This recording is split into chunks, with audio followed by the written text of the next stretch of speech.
right. Out of the warm and sunny upper Midwest, welcome to Lorem Ipsum Live. We are Squidicide and Logos, and today's Tuesday, April 6th, 2021. I hope that if anybody was here to see the awesome new intro card thing, that means you're not just staring at us making no noise or talking about bullshit before the stream starts. Yeah, upgrades. Working on it. Yeah. So, I figure at this rate, another 10 years and we got this. right? Of course, by then it'll just be streaming directly to people's heads. Yeah. Oh, hey, So by the way, you set up alerts to see Lorem Ipsum Live. Prepare for live stream.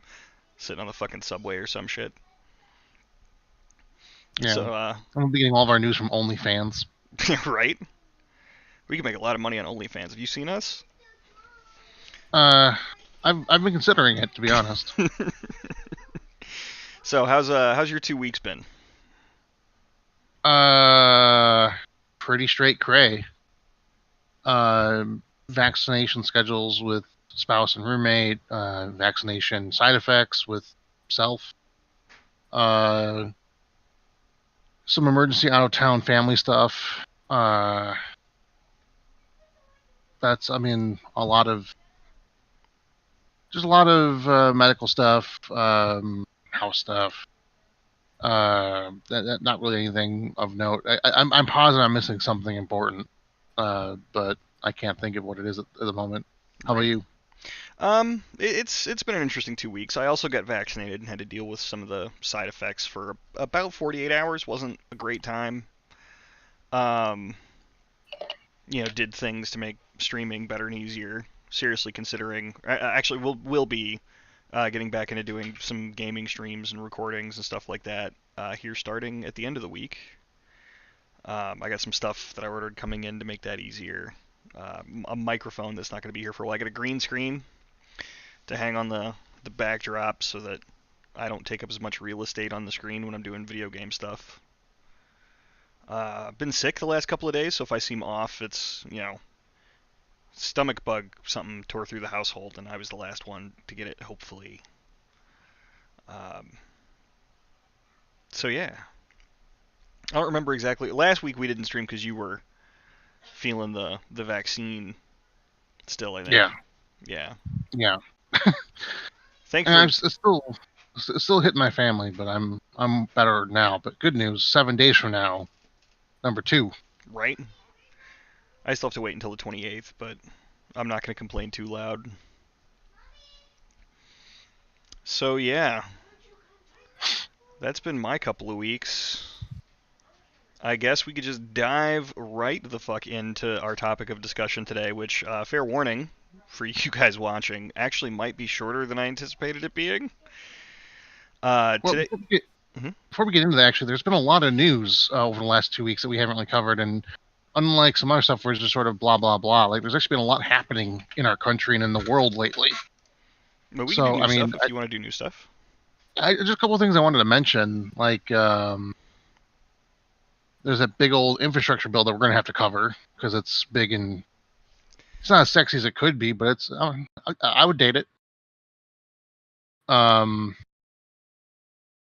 And the cancel culture stuff has gotten pretty crazy, but there's been some polling that I saw that suggested that it's not actually affecting anything other than, like, people who are really big fans of the former president are buying less of the stuff that they're the ones that normally buy anyway.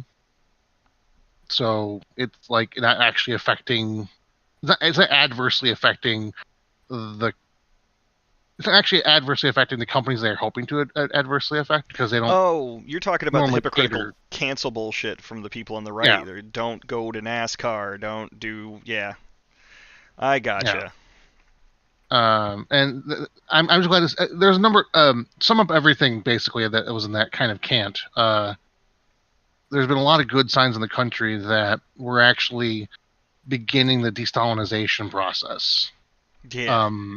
And that it looks like we're actually going to be able to fully recover from the last 4 years before, another decade goes by. That'll be nice. Not all the way, mind you, but like back to at least as crazy it was, with the oncoming of the Tea Party. and no worse. Yeah. I'm optimistic, but I think the signs are definitely showing up, which makes me pretty happy. Yeah. Things are definitely changing. I haven't been paying much attention to the news recently, to be perfectly honest, because we haven't been covering it. Um, Yeah, and the last 12 to 14 months has been rough news-wise. yeah. Um, but interesting headlines today. I saw that in the Chauvin trial, they brought in a Minneapolis police trainer instructor, right, to Hmm. testify, and his attitude was straight up, no, we don't teach cops to kneel on necks. Minimum Yeah, necessary force at all times. yeah. Uh, That was the other big thing, cop related. New York got rid of uh, their immunity qualified immunity? rules that they had in place. Yeah, the qualified immunity rules they had in place, Nice. which was Um, kind of cool. yeah. California is moving to lift COVID restrictions starting in June. And that doesn't strike me as a thing California would do unless they felt like they could do it safely. So that's Yeah, promising. Jeff Bezos has apparently come out in support of that infrastructure bill you were talking about and a corporate tax hike. good, Uh, because he should be paying taxes and he's not. well, he might be. Amazon isn't. The majority of what he has access to for resources is still through his company Amazon that he's no longer really running anymore. He just makes money off of it now. But like, there's like a whole set rich people that run their lives entirely different than the rest of us. Like people that rich, like they don't go to the store and like give them money and stuff. Like they have everything based off of accounts and uh, a lot of stuff is like there's a large exchange um, amongst the really wealthy people. There's a very large exchange of gratis services. So like when my family was was it all related and functioned to the Wrigley family, like they would go off and do stuff at another rich family's restaurants, let's say, and they just sit down and eat and then leave. But then like when that other family came to like the Wrigley sporting events, they would just go to their box and eat and leave. They wouldn't actually be worrying about the actual account as much. And for Jeff, for Mr. Bezos, the way he's doing a lot of his work, he doesn't have to worry about the minutia of that. So a lot of what he's doing is actually still through his corporate ties. So he himself does pay taxes. I remember looking at it; it was still shockingly low because of the amount of most of his income is through investments, which are taxed differently. But like his company is as famously not paying taxes. Famously, very Yeah, publicly, getting a tax return yeah, instead of paying taxes. yeah. More importantly, more back on their tax return than they had paid in taxes. So that's a big deal. Um, Uh, Asexual visibility today oh yeah, that's a thing that I don't know a lot about. comes up, and also 5 days ago, uh, ironically, I think trans uh, trans visibility day as well Yeah, on the first. which is an unfortunate point to bring up as I'm reading this headline. As of 3 hours ago, the Arkansas legislator has overridden a veto and enacted a law uh, banning affirmation treatment for transgender youth in Arkansas. Yeah, that's been happening a lot actually in conservative states. Wisconsin is amongst the states right now that is having issues with trans people being able to denied services. Yeah. While there's a pause there, I'd like to say hello and welcome back to Beardamus and Willow Gaming, who are watching us on YouTube. I don't know if either of you noticed, it's also live on the Facebook group, because that's a thing. Um, Willow says he likes the new overlay. Thank you. It took me the space of a morning to make that happen. I'm sure we could do it better, but it's better than what we had before, so that's neat. Apparently he said Bezos did pay taxes, but either way, not enough fucking taxes.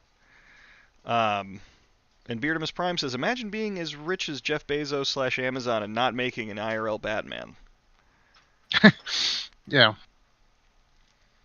And then Willow comes, more proof that Republicans are not actually interested in a smaller government. Yeah. I mean, that's how it always goes. There's been a lot of noise I've seen recently. The one thing I have heard and paid attention to is, talk about the budget. Republicans are making huge noises again about a balanced budget and reducing the debt. And we can't afford, this new infrastructure bill or the COVID stimulus package that passed because we already have $27 trillion in debt and the economy will collapse. And it's funny how they didn't make any of those noises for any of the corporate tax cuts for either of the last two Republican presidents or, defense spending hikes for either of the last two presidents or Republican presidents. Yeah.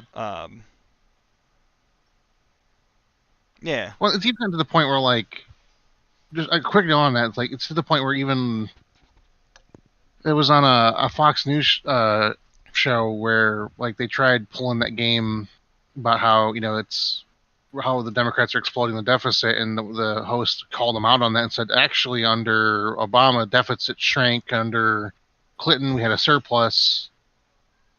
However, underneath Bush and Trump, the deficit grew more than it has since Reagan. Yeah, that's even Bush the first, H.W. Bush, did a lot to balance the budget. And by the time his presidency was done and you get through all 8 years of Clinton, you're actually running a surplus, and that was pretty rad. Yeah. Although it did cause a recession. Yeah, but there's ways to... I can see a way, having not... I don't work in politics, I'm not... I have no educational background in finance or economics. There's got to be a way to balance the budget if you wanted to. Yeah. Without causing a recession. But that's going to involve spending cuts that are carefully evaluated and implemented, and tax increases on the wealthiest pieces of the country. That was the problem, is that a lot of the tax cuts that made the surplus possible were made it possible were cuts to support for families that then couldn't afford a lot of the things that support the economy. Yeah. I remember this period of time. I was part of that process. But even then, the 90s were to a lot of my lifespan for the average person for the duration of the 90s. Yeah. We might have to do an episode on budgetary stuff because I want to learn. Willow says balanced budgets are an economic myth, and I mean, I don't understand why they would be, but I also feel like getting into that right now might be more time than we want to spend on something that's not our main topic. Yeah. So next time, maybe, when we decide we're done with gun control, because there's been 2 shootings that were reported today. Yeah. And I was having a conversation offline with Beardamus earlier, and I was trying to figure out if the number of shootings is increasing, the reporting of shootings is increasing, or I'm paying more attention to it. If you're yes, if you're a conservative conspiracy theorist, there's a fourth option here, and you're an idiot. If this is the one you're going for, and that's you think the Democrats are doing the thing with shootings to get gun control. That's stupid. You're an idiot. Yeah. Sorry if you're a Republican who watches this later, but not really. It's definitely all three things. Because that was a claim that was made. You remember the early Obama administration a little differently than I do, but I remember that after they had the first major shooting, he was like, man, we got to stop this now. And so he put together a commission to look into ways of fixing that. And before the commission could have their first meeting, there was another one, and then another one, and then another one. And so the first thing that happened was Fox News put this whole thing. They brought in 6 guests to talk about how there's not actually any more shootings. There's no more violence. The violence is way down, parentheses, brackets, except for when we say it's way up because of the black man in the office. But in terms of gun stuff, it's all way down, blah, blah, blah. There's no more shootings than there's been. It's all just, the fact that the liberal media is showing them all. And then, one of their hosts had to put out a thing saying that one of the guys that was on there who didn't actually answer whether or not there was more, he just sort of stood there quietly and was there to critique more of like just the media presentation stuff. He later had to put a thing in an editorial with the New York Times saying that, or I think it may have been Washington Post. Anyway, in summary, for the last 15 years, we've known that it's not just more visibility. Unlike violent crime in total, it is just more visibility. However, for mass shootings and gun crimes, it actually is that there's more of them, and we hear about them more often. That's fair. Yeah, no, I have a very different memory of that time. I have a different memory of the early Obama administration because, politically speaking, I was a very different human being. I was younger, I was angrier, I was shittier. I had a lot of reasons to be, and hadn't been exposed to a lot of the things that have mellowed me out. But I remember the Clinton administration. Huh? You also just joined the military, just like me. Yeah, 2006. Yeah, because we joined like a month apart. Yeah. But yeah, no, Willow says he was an adult under the assault rifle ban. Mm-hmm. And I definitely wasn't. I graduated high school in 2006. I was in middle school for September 11th. It's a different, like, I don't remember the Clinton administration. And I lived in southern Maryland, Prince George's County, like a half hour from D.C. the entire fucking time. I don't remember anything being better or worse, or I was a kid. Yeah. And we'll talk about the federal assault weapons ban probably at some point, because it's pertinent to topic stuff. But I mean, today we're going to be discussing 127, which is, I mean, not dissimilar in many functions from. Yeah. Like, there's a lot of the same kind of stuff in there. That's fair. There is a lot of that stuff in there. So, I guess digging into the topic for the day? Yeah. All right, so today we're going to be talking about H.R. 127, also known as the Sabika Sheikh Firearm Licensing and Registration Act, that was introduced to the House on January the 4th, moved to committee on the judiciary on like March 1st or something like that, and then referred to the subcommittee on, what is it? HR 120, the tab, the one that I closed that I need up and I don't have because I'm a dumbass. It was introduced on the 4th of January, referred that same day to the House Committee on the Judiciary, and then March 1st referred to the Subcommittee on Crime, Terrorism, and Homeland Security. And this is 19 pages of every gun control idea the left has tried to push recently, as poorly written and executed as they could possibly imagine doing it, is my opinion. I mean, it could be worse, but I don't want to give them the opportunity. I mean, that's fair. To make it worse. So, I mean, where do you want to start? Well, I mean, like, okay, I agree with you that it's a lot of poorly written stuff. Like, there's a lot of things are just a no-go. Now, your no-go line's different than my no-go line. I have a lot more rewrites than you do, in terms of, my criticism. This needs to be rewritten, this needs to be tossed or whatever. And a lot of the bill is just weird. Like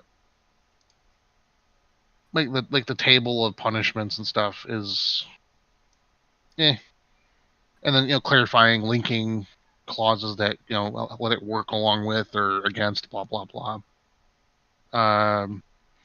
But in terms of like the actual stuff, I think essentially what we have here, if I were to make a very quick summary, is it's trying to establish a bunch of universal barriers to acquiring and holding firearms, without creating an effective measure for ensuring effective training and education, or and no registration of information, while at the same time making information that is available to everyone. And so it makes it really hard for people to get guns and that are, as you point out a lot, incorrectly, that it's largely keeping poor people away from guns. Yeah. And in racist states, colored people away from guns. Well, I mean, like that was actually the only good part of this. This my takeaway on this was it was racist secondarily because it's a federal law that would apply blanket. So in racist states, you're right. In places where the systemic racism problem is worse than it is in other places, that's what that would accomplish. But this bill isn't inherently racist on its own, I don't think. One of the biggest weaknesses, in my opinion, of this bill is that it puts a lot of yoke on the AG of the state. Oh, and my note here says, not the state, the AG of the Attorney General, the United States Attorney General. Oh, okay. Yeah. Okay. Well, in that case, my note still stands, which is the AGs suck and no need to involve them in the process. And my note here is see previous Attorney General Barr. Yeah. So if you have a lawless, totalitarian dictator stooge who believes that it's okay to shoot black people in the streets because they're instigators, but you can't talk to white supremacists about not being white supremacists on the street because that's inherent political violence. And he was okay with people being shot in the streets by the government back in like the 60s and 70s. Not just okay, but like he actually like supported them and interviewed them, hung out with them, fanboyed them. So like if the law is dependent on the AG's office, it's reliant on the character of the AG, who is not an elected official. Yeah, that's a lot of my problem with this bill too. I mean, the summary is already illustrates a lot of my problem, and we can get into the specifics of the bill later. But firstly, this bill directs the Bureau of Alcohol, Tobacco, and Firearms and Explosives to establish a licensing system for the possession of firearms and ammunition and a registration system for firearms. On the face of it, these two things are fine. I don't think this should be at... There needs to be more guidance than what is in the bill. Just telling the ATF, hey, you need to make licenses, and B, you need to have registration, is too loose, because it means that the regulations can change year to year. Secretary to secretary, whoever the fuck is in charge of the ATF. In addition, the Department of Justice must establish and maintain a publicly available database of all registered firearms, and that's a key point. First of all, no, publicly available is a bad thing. The registration database needs to be available to law enforcement. It should be, usable for what it's made for, which is to make sure this firearm has moved where it's been legally. But publicly available? My neighbor doesn't need to have access to an inventory list of my gun safe. Yeah. That's how you get guns stolen and thrown in the black market, when you can search a database, look at this address, this guy here, he's this old, he lives by himself, he's got this stuff in his safe. Fuck yeah, we can get in there and take his shit.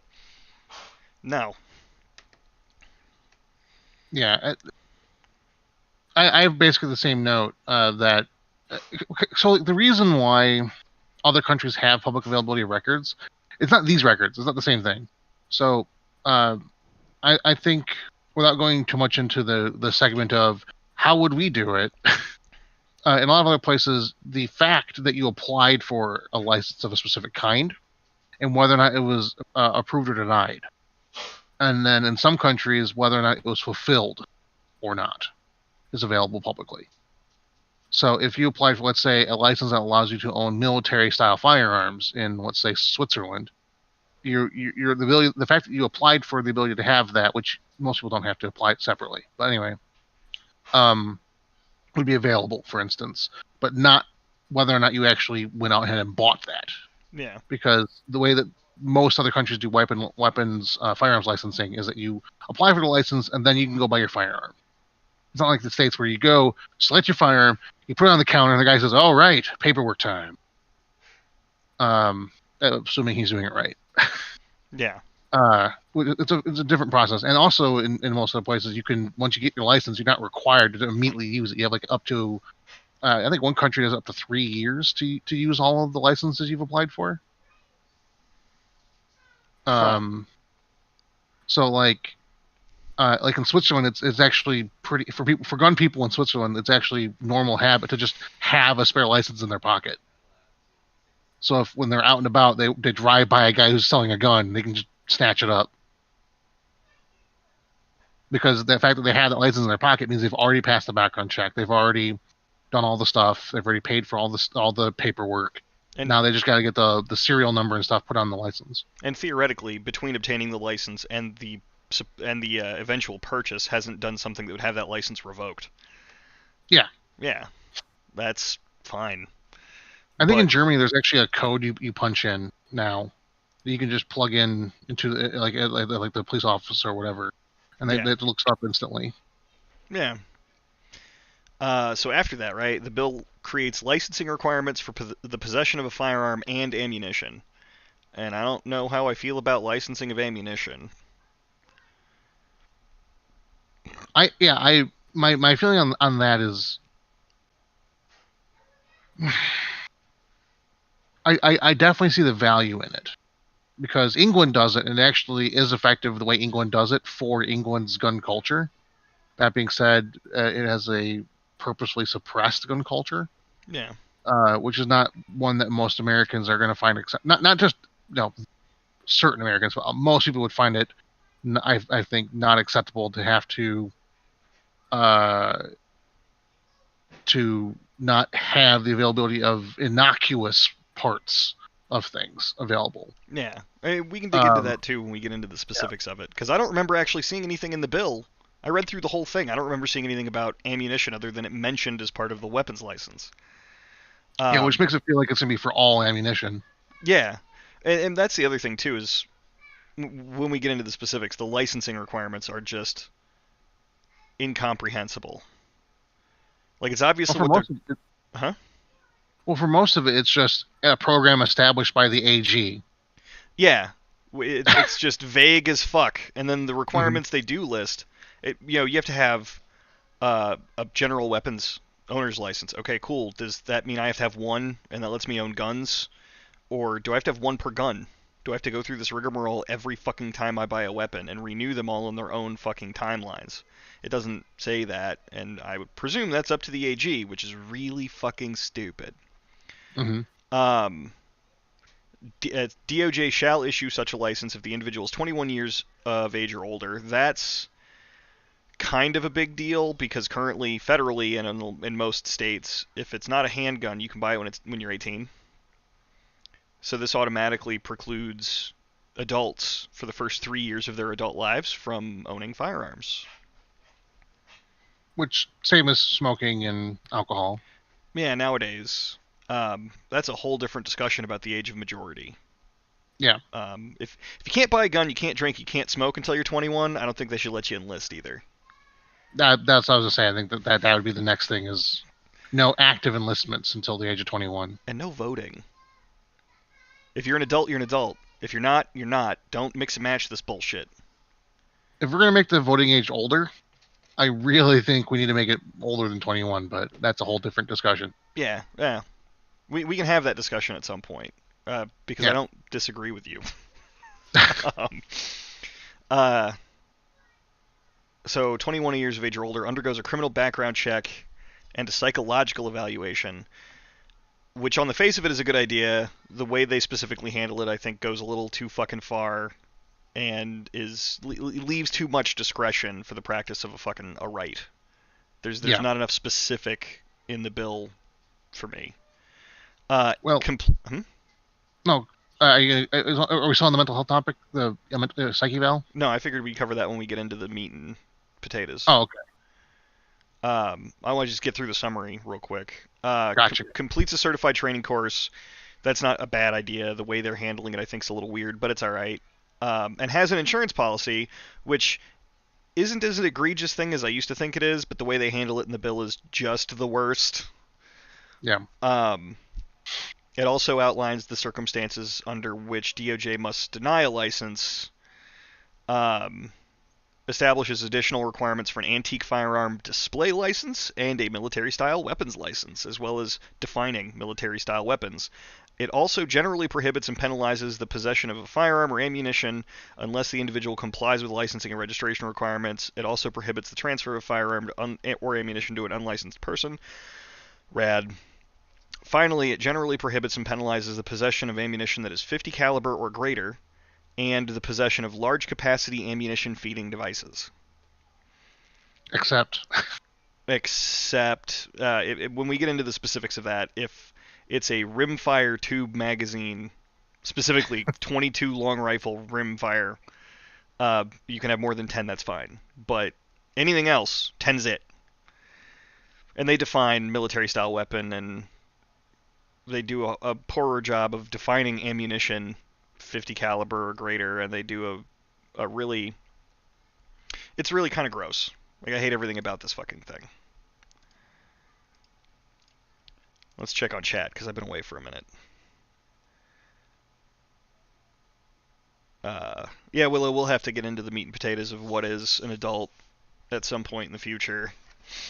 Maybe not right this minute, but pick one. I agree with pick one. I just don't think the number I would pick is on your list. Yeah, I think some at 18, some at 21, some things at 16, some things at 12, some things at 25. That's cray. Yeah, that's bad. I don't like it either. All right, so getting into the actual nitty-gritty of this bill, can I express the first thing I had a problem with reading through it? Sure. It's the Sabika Sheikh firearms licensing and blah blah blah, right? Sabika Sheikh Firearm Licensing and Registration Act. The licensing and registration of firearms wouldn't necessarily have prevented the death of Sabika Sheikh or any of the other victims of the Santa Fe High School shooting in 2018. The shooter took those guns that were legally in the possession of his father, and by all accounts I can find, the details are kind of scant because it's still going through court. Mm-hmm. Supposedly safely stored. So there's no guarantee that the best of firearms registry and licensing requirements would have prevented the shooter's father from having these firearms if it was too onerous to get them. It remains to be seen, I think, whether or not this kid had an inappropriate amount of access to those firearms. Mm-hmm. But I maintain that there's nothing in this bill that would have changed the outcome of that shooting substantially, with the potential exception of the magazine size limit. Yeah. Might have made a difference. I mean, scale is a thing. Depth and scale. But, like, had this been passed last year, no. I don't think there would have been much of a difference. Or 2 years ago, 3 years ago. This is 2018 was when the shooting happened. Okay. And also, I take back what I said about magazines, because he used a small Remington 870 shotgun, like one of the shorty ones with a 3-round tube, mm-hmm. and a Rossi 38 caliber snub revolver. So nothing he was using had more than a 10-round capacity. He killed 10 people and injured 14 more. So, as far as I'm concerned, there's nothing in this bill that would change or would have had an effect on the outcome of the shooting, and I think it's disingenuous to name it after one of the victims of the shooting because it wouldn't have had an effect. Wait, just double checking, you said it was a shorter shotgun? Yeah, like a coach gun kind of thing? No, it's a pump-action shotgun. Remington makes these stupid pistol brace 12-gauge. It's got like a fucking 10-inch barrel on it with a 3-round tube. The law actually used to prevent that from being a thing. But that got changed. I mean, it hasn't changed substantially. If it's got a standard... It's a short-barreled shotgun or a destructive device, it's still a tax stamp and extra paperwork. There's still the NFA has never prohibited those from ownership. There's always just been extra requirements to get them, and nothing I There can. was a Hmm? there was a Supreme Court ruling before the NFA was a thing Oh, that stated that because short barrel shotguns have no military purpose, they're not allowed underneath the Constitution. never mind that Uh, they've been in widespread use with the military for a long time for breaching. that breaching wasn't really a thing at the time. This was like 1931, I think. I mean, that's fair. By the time the Supreme Court, by the time you get to the the 86 Gun Yeah. Control Act, it was a big deal. Yeah. Um. But yeah, Charles Whitman proved mass shootings with low-capacity firearms can still happen. So Willow Gaming says the only way to stop mass shootings is to ban guns entirely, and that won't fly. And Charles Whitman proved mass shootings with low-capacity firearms can still happen. I don't know who Charles Whitman is. That was the water tower thing. The clock tower thing. Oh, that's the Texas Tower guy? Yeah. Yeah, okay, cool. Familiar with the incident, didn't remember his name.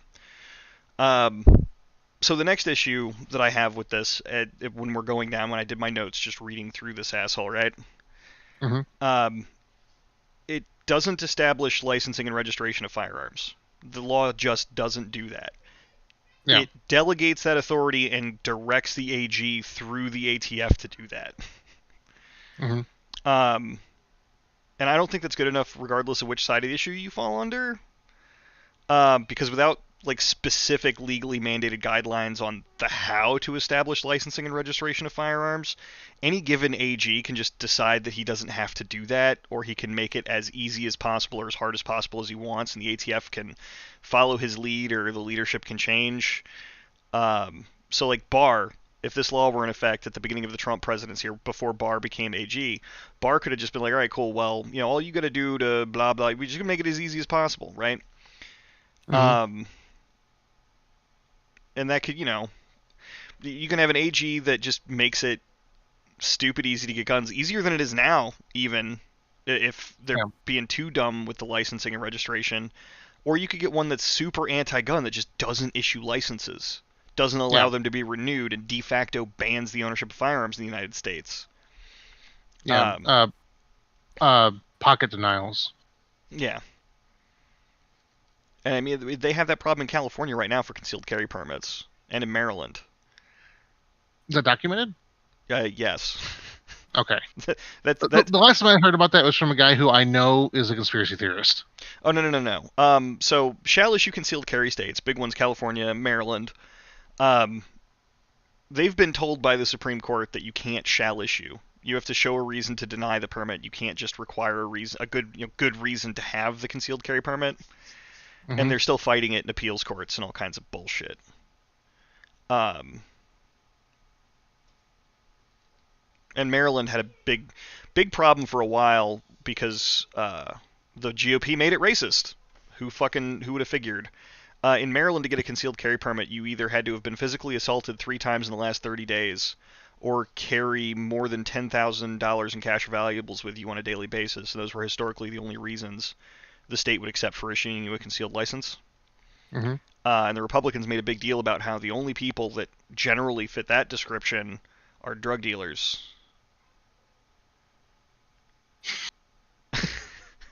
Not a. I hate to do it, but I gotta give them that one. I mean, they're not the only people. Senators. Yeah, Baltimore, Annapolis. You live next to D.C. There's a lot of people that fit this description, is my point. And they focus on, we can't let the drug dealers carry guns. Like, motherfucker, okay, if they're a past offender, they're a felon, they're not supposed to have them anyway. What's your point? I digress. That's... So yeah, do we have anything else to say about delegating this authority to the AG? Don't. That's mine. Yeah, that's where I'm at too. The next thing it does... I honestly think that delegation to the AG is going to be the thing that gets. I think that's going to get dumped pretty quickly, even by the Democrats, just because there's a lot of visibility right now on the sway effect of government. So it right now is swinging towards the Democrats being able to pass mostly whatever they want, without anything other than political consequences, really. But they're talking very. It is very obvious to the people who are watching the Democrats in D.C. that they are very, very concerned and aware of the swing that could happen in a year. So they have to be smart, because the swing that happens in a year might make the swing that might happen in 3 years super relevant, because then you get an AG in power like Barr, and that's the end of it. And they don't want. I don't think enough Democrats would be okay with that power being with the AG, given the history of Republican AGs being so goddamn dystopian. Right. One can hope. Yeah, I mean, at best, I for comparison, I know nothing about whoever was Barack Obama's AG. I don't remember, so Yeah, like that's how much of a problem that was. Okay. So, yeah, I don't know either. But the next problem I identified, right? The first thing this bill does is after directing the Attorney General and the ATF to establish a licensing and registration system, Mm-hmm. is establish what information is required to be in the registry, and the specific identity of whom and any period of time during which the firearm will be loaned to the person, right? Yeah. It doesn't provide any exceptions. Like, if under this law as written, if I took you to the shooting range and I wanted to hand you one of my guns to shoot, I'd have to notify the ATF. I thought. Hold on. The universal background check law that we talked about last time has exceptions for hunting and shooting and sporting purposes, and short-term loans in the presence of the owner, or for specific purposes not in the presence of the owner. This law doesn't. I dug through it looking for them. They aren't there.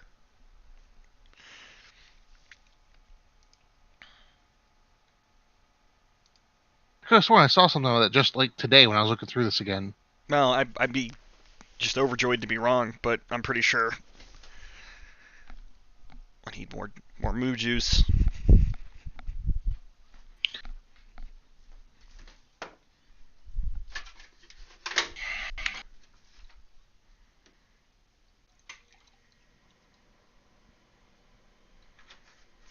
Yep.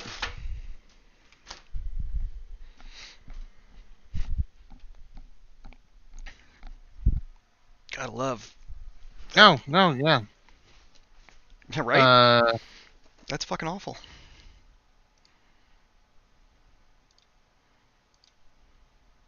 Oh, and that alone is going to lose you every Democrat, west of Pennsylvania, Yeah, more or less. in the House and Senate. Yeah. Well, every Democrat not from a metropolis west of Pennsylvania. Yeah.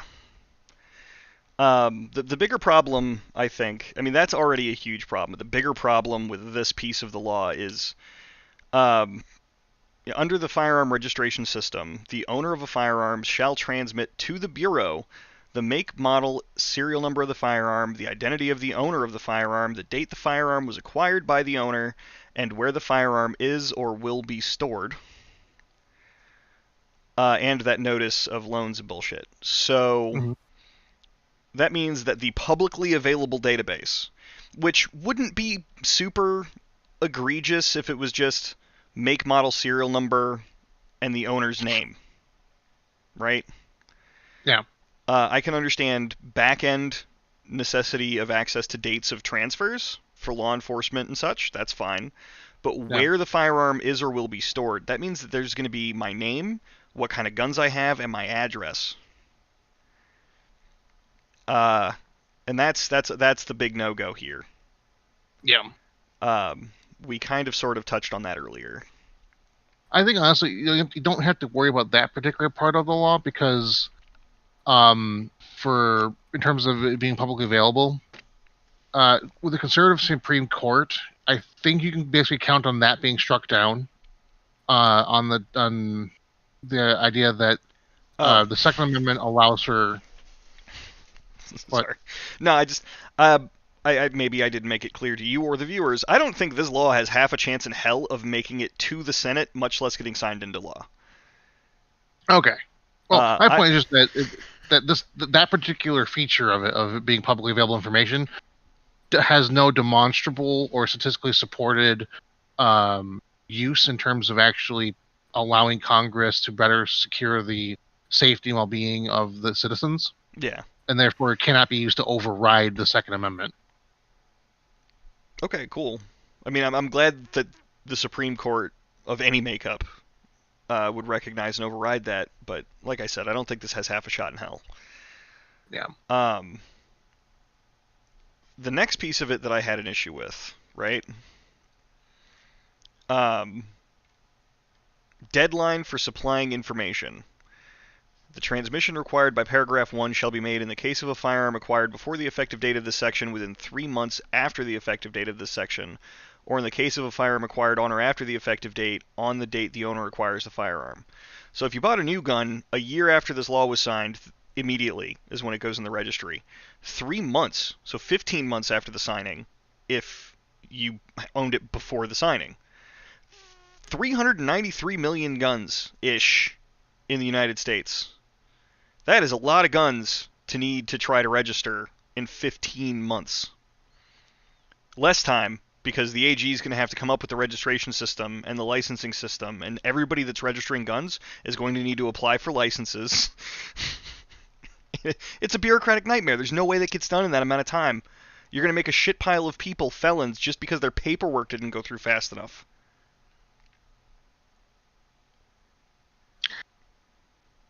I mean, I agree with you on the fact of the matter. I disagree with you on the scale a bit, I think.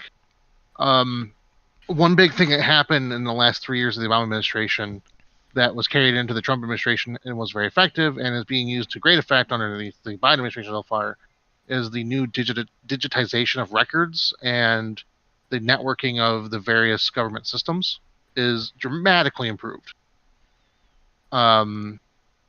Like, had we had this happen underneath the first 3 years of the Obama administration, the coronavirus thing, and let's just pretend that somehow it still would have gone as poorly, like in general, but like in terms of the stimulus payments and stuff like that, we would still be getting like the first and second round of checks completely figured out in the system back then, because nothing was digitized. I mean, I lost a ton of my federal record because when it was being digitized, it was amongst that one big batch of records that was lost in transit before it was digitized. Oof. Seriously, like a third of my service records just gone. My secret bunker. Hey, Willow, you still seeing the stream? Because YouTube seems to be making noises about how it's not. Okay, no. We're good. Stream health. Stream is healthy and excellent. Sorry, I just the spinning ball of death on the YouTube stream preview and wanted to make sure we weren't having technical difficulties. So yeah. I mean, I guess those are fair points. I still think 15 months is a kind of ridiculously short time frame to make it happen, especially if you're expecting, law-abiding gun owners. If you're expecting the people who give a shit about this, who own guns and are going to be affected by it, to comply with it with the minimum of grumbling. Yeah. Establishing a longer acceptable timeline to make that happen for the guns already in public hands, already in private hands, would make sense. Like, that additional 3 months is ridiculous. I think it should have been an additional 12. Would have probably been okay, because that gives... I don't know when I bought any of my guns, man. I'm going to have to go to my local FFL and every FFL I've been to in the last 10 years to figure out when the fuck I made those purchases. because the date has to be in the registry. And I guess that's at the AG's discretion, but Yeah. that means that one AG might not need it, and the next AG might decide he wants to know what time of day it was when I purchased the damn thing. I'm fairly positive, if not that this is going to be a thing, but if it were, I imagine it'd be kind of like when they had that software registration back 6 or 7 years ago, something like that, where every new thing has the date when it was acquired there, but like everything beyond, like, if purchased more than 365 days ago, put before blah blah blah. Yeah. So like there's just like a massive bracket of the before times. That's just one number basically. Right.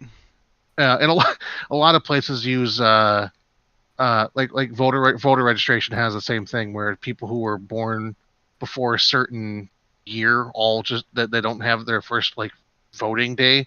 It's like they use the same number for everything. It's like 1900. It's like everybody whose stuff is like 1900 or before is all together or stuff like that. Yeah, because like people like my grandfather, he's got a shotgun that he got from his uncle in the 20s, and his uncle would have bought it in the early 1900s.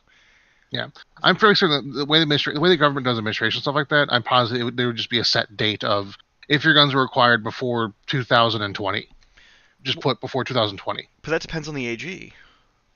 I'm just saying that's given my understanding of how the government administrates things, I think that's how it's gonna be. Do I still think it's gonna work the way they have written here? No, that's not gonna fucking work. Even if they do that. But like, I imagine that's what we're looking at. I'm saying I think you can go ahead and discount the ridiculousness of the idea of me having to go to Delvin again to figure out if that guy still works there, if they still have the paperwork, because they're not required to hold it anymore. Yeah. If they have that information available, or do I have to fucking like go find a local FBI guy and give him a handy to get that information from their database? You're right. I'm exaggerating some things, but the exaggeration would stand under the law, was my point. Yeah. You're right. I don't think they would actually do it that way, because that would be dumb. But this whole law is dumb, and somebody wrote it and introduced it in the House. Beyond the normal level of government dumb. Beyond the normal level of government dumb. Everyone who's ever worked for the government knows that there's a set standard amount of dumb. That is the low frequency dumbness that the whole government runs on. This is below that. You're right. So the next thing was the registry database being accessible to the public was my issue. The list of things that registry is supposed to be accessible to is members of the public, all members of the public, federal, state, and local law enforcement authorities, branches of the United States Armed Forces, and all state and local governments as defined by the Bureau. Why the fuck does the United States Space Force need to know which guns I have and how many and where? Or my neighbor? We already covered the public, but like federal, state, and local law enforcement, full stop. Well, if you live on base. If you live on base, your guns are kept in the armory anyway. Depending. What do you mean depending? Not every time. Where is that not the case? When I was in Oklahoma, one of my drill sergeants went hunting with his gun that he had at his house. Oh. The Marine Corps does not handle things that way. If you live on a Marine Corps installation, yeah, some of them have hunting on base, like Camp Pendleton and Camp Lejeune are big enough where you can hunt on base. Mm-hmm. But when you're not actively doing so, your firearms are still, and it might be different for people in on-base housing, but yeah, you know, when I was in the barracks, if I had guns, I had to put them in the armory. Yeah, this guy was living in a house. Oh, well, I don't know how that gets handled. That's what I'm saying. That's probably why. This allows military organizations to monitor their own or perspectives. I mean, I guess that makes sense. But still, not the public. Yeah, no. Beyond the idea that I think there's valuable information that is of the public interest, that if somebody is dangerous, whether or not they applied for and were denied a license for a firearm, I think that's information that is of interest to the public. Yeah. Beyond that, I don't think they need to know. Like for news reporters, where if there's been cases where like knowing whether or not like the cop says that he had a gun, but then like a news reporter can go and look up. Well, according to his registration thing, he applied for a license, got a license, but it was never fulfilled.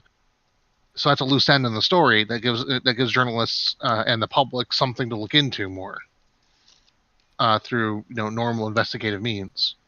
It's another way of keeping the law enforcement from being the only people who know whether or not that guy should have a gun or not. I'm okay with that information being requestable by public, like freedom of the press, right? Yeah. Somebody does a Freedom of Information Act to find out if this specific person had guns, what, where, how many, whatever. I don't think that the general public should be able to go and look at the database. I mean, we can disagree on this, full stop. I don't think they need to know that I have a license to own a firearm. I don't think they need to know what I own, how many, where they're stored. That's just shit you don't... That's... Yeah. You know. Licensing. Licensing is the next big one, right? And this one, we talked about being 21 years of age, and this bill is self-contradictory because it very specifically later on makes it unlawful to transfer a firearm to somebody under the age of 18, which would already be unlawful because they don't have a license, can't get one because they're not 21. Shit like that. But so to get a license, you have to be 21 years of age, and after applying for the license, you have to undergo a criminal background check conducted by the National Instant Criminal Background Check System, established under Section 103 of the Brady Handgun Violence Prevention Act, and the check does not indicate that possession of a firearm by the individual would violate subsections G or N of Section 922 or state law. Okay, rad. We already do that.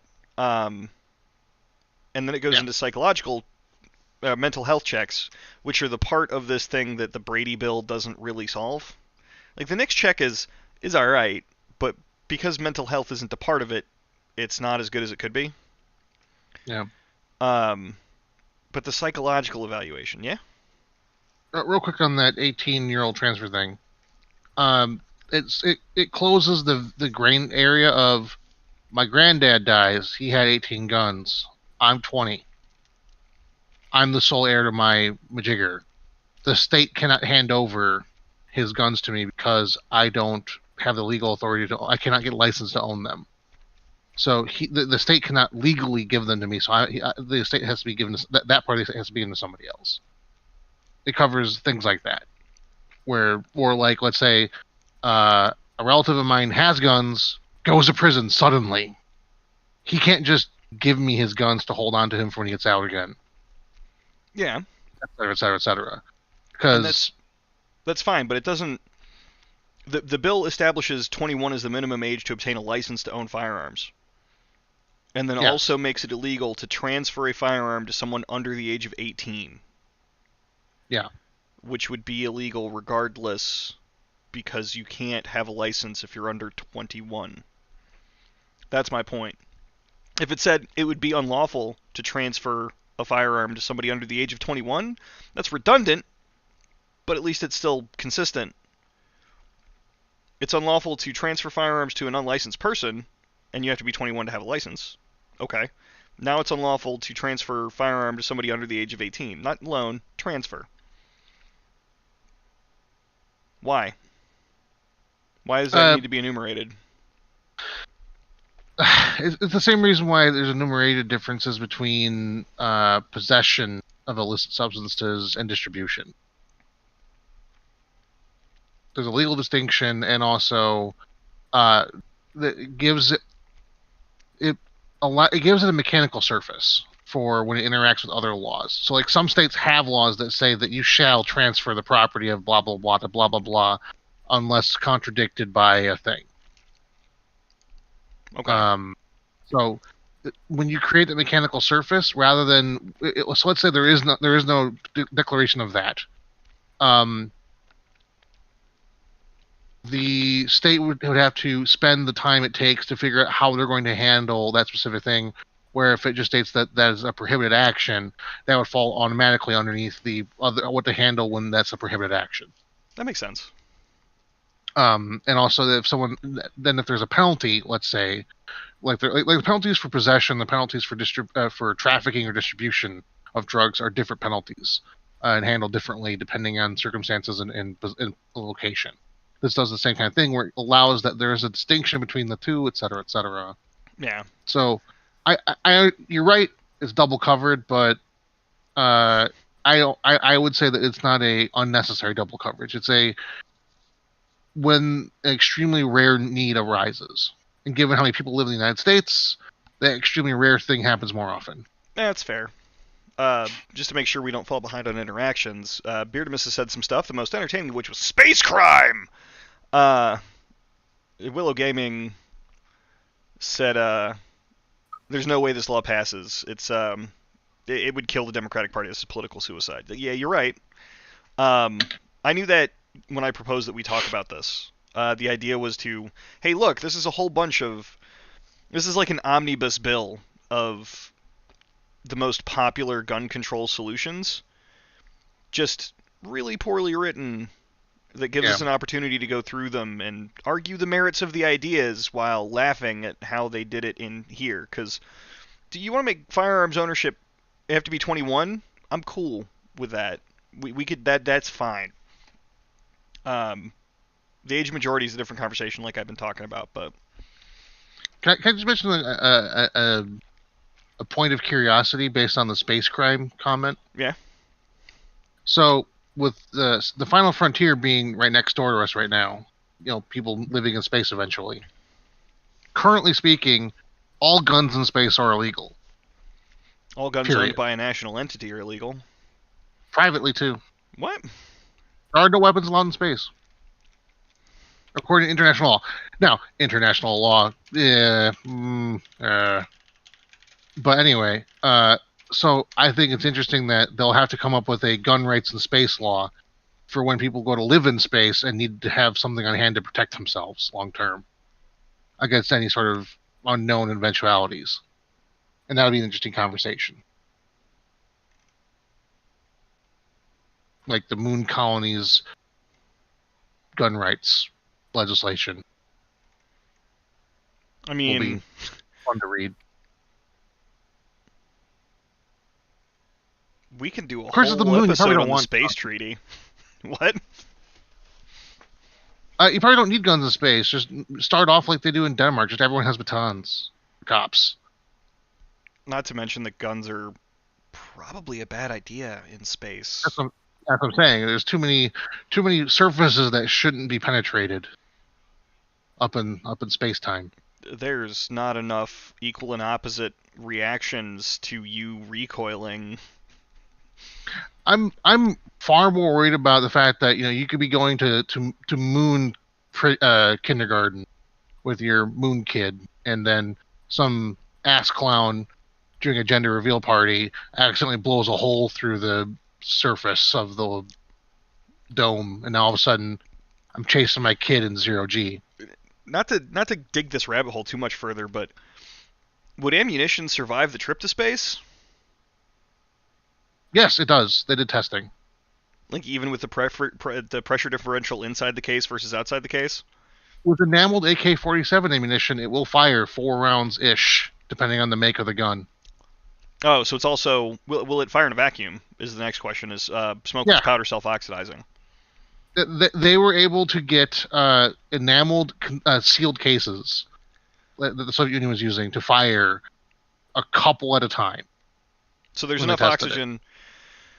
Oh, good. My camera seems to have frozen. Yes, it did. Although I will say it's a very flattering face. I'm gonna screenshot the hell out of that. Making the best fucking face. Yep, screenshotting that. Boom, got it. That's saved. This is just glorious. That's now your picture on my phone. Thanks. Not a problem. That's what friends are for, bud. There we go. There you go. You're back. Stupid technical difficulties. It was me last time. Focus, Suka. All right, so interesting space shit aside, right? Yeah. We anticipated this not taking this long, but I really wanted to dig into the nitty-gritty of it. By and large, international maritime law applies to space except under special UN agreements to weapon treaties. I mean, that's rad. Anyway, what is next? We're doing licenses, right? That's where we're at. Yeah. All right, so to get a license, we covered the criminal background check, psychological evaluation, which we'll dig into later when we get to that piece of the bill, as long as the evaluation does not indicate that an individual is psychologically unsuited to possess a firearm. Successfully completes a training course certified by the Attorney General in the use, safety, and storage of firearms that includes at least 24 hours of training. That's 3 work days, isn't it? 24? Yes. That's 2 weeks with 4 afternoons 4 times a week. Yeah, that's a long ass fucking time, and I'm okay with that. Like, to be fair, that's a lot of time. I've gotten certified for more dangerous stuff in less time. Yeah, like my concealed weapons license good in 38 states, and that was 8 hours of classroom time and 2 hours of shooting. I got hazmat certified in, like, I think 20 minutes? hours. Oh, I think the hazmat certification in the Marine Corps might be cheesed a little bit. I handled some pretty nasty stuff in the Army. Like, my primary weapon system was HAZ 2 if it was being handled safely. If it wasn't handled safely, it got worse very quickly. Like, if I drop it, I have to call the actual hazmat team just for dropping it. That's unfortunate. Modern warfare, bro. Yeah. Honestly, it's a fair price to pay to never actually have to look at the enemy. That is fair. But yeah, no, it seems like a long time, but I'm okay with the idea of training. Just, appropriate training. And also, a training course certified by the Attorney General. That means that the Attorney General doesn't have to just say, we're not issuing licenses right now to get around this law. He just has to revoke certifications on training courses. Yeah. And that's a problem. Demonstrates that on issuance of the license, the individual will have in effect an insurance policy issued under subsection D. We'll get into that in a minute. How do you feel about firearms owner's insurance? I think so long as that you can prove that you're doing the kind of safe storage rules that are used in other places that have them working really well, I think you should be exempt from the insurance. I think any insurance that is paid for firearms should be allowed to be taken as a tax-deductible credit. I'm okay with this. Assuming you're not convicted of a gun crime in that fiscal year. I feel like that last part's probably more sarcastic than I'm giving it credit for, but yeah, all right. No. You paid $800 for your fucking your insurance, and then you done goofed. You use it to rob a bank or something, and then you go at the end of the year, you try to claim that shit on your taxes. Fuck that. I mean, that's fair. Yeah. Also, $800. That was the thing. Well, I had to put a gigantic asterisk on 80% of this bill. Is that none of this works if we use it under our current system of racist government. Oh yeah. Because this doesn't work. This is just going to be another tool that John Crow's the South again. Jim Crow, but yeah. Just checking. It looked like you weren't listening. No, I'm here. What was the one that the president said? Jim Eagle. That was fun. Which president said that?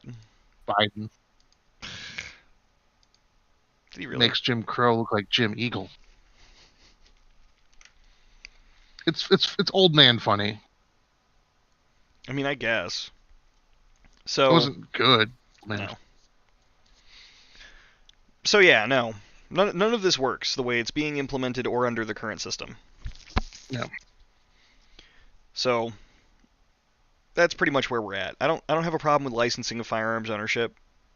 It's a thing. I mean, the gun crowd in general is probably going to have a huge problem with that, but if you're going to have a firearms registry and make it easier to deny people that right when they've earned that right being denied of them, having the licensing system makes it fucking easy. You just Mm-hmm. pull their license. Um, I dislike that this next piece exists, antique firearm display license. Why do I have to have a separate license to put my flintlock rifle on a hook? I don't understand what this is supposed to accomplish other than generate revenue. Yeah, I don't quite get that one that much either.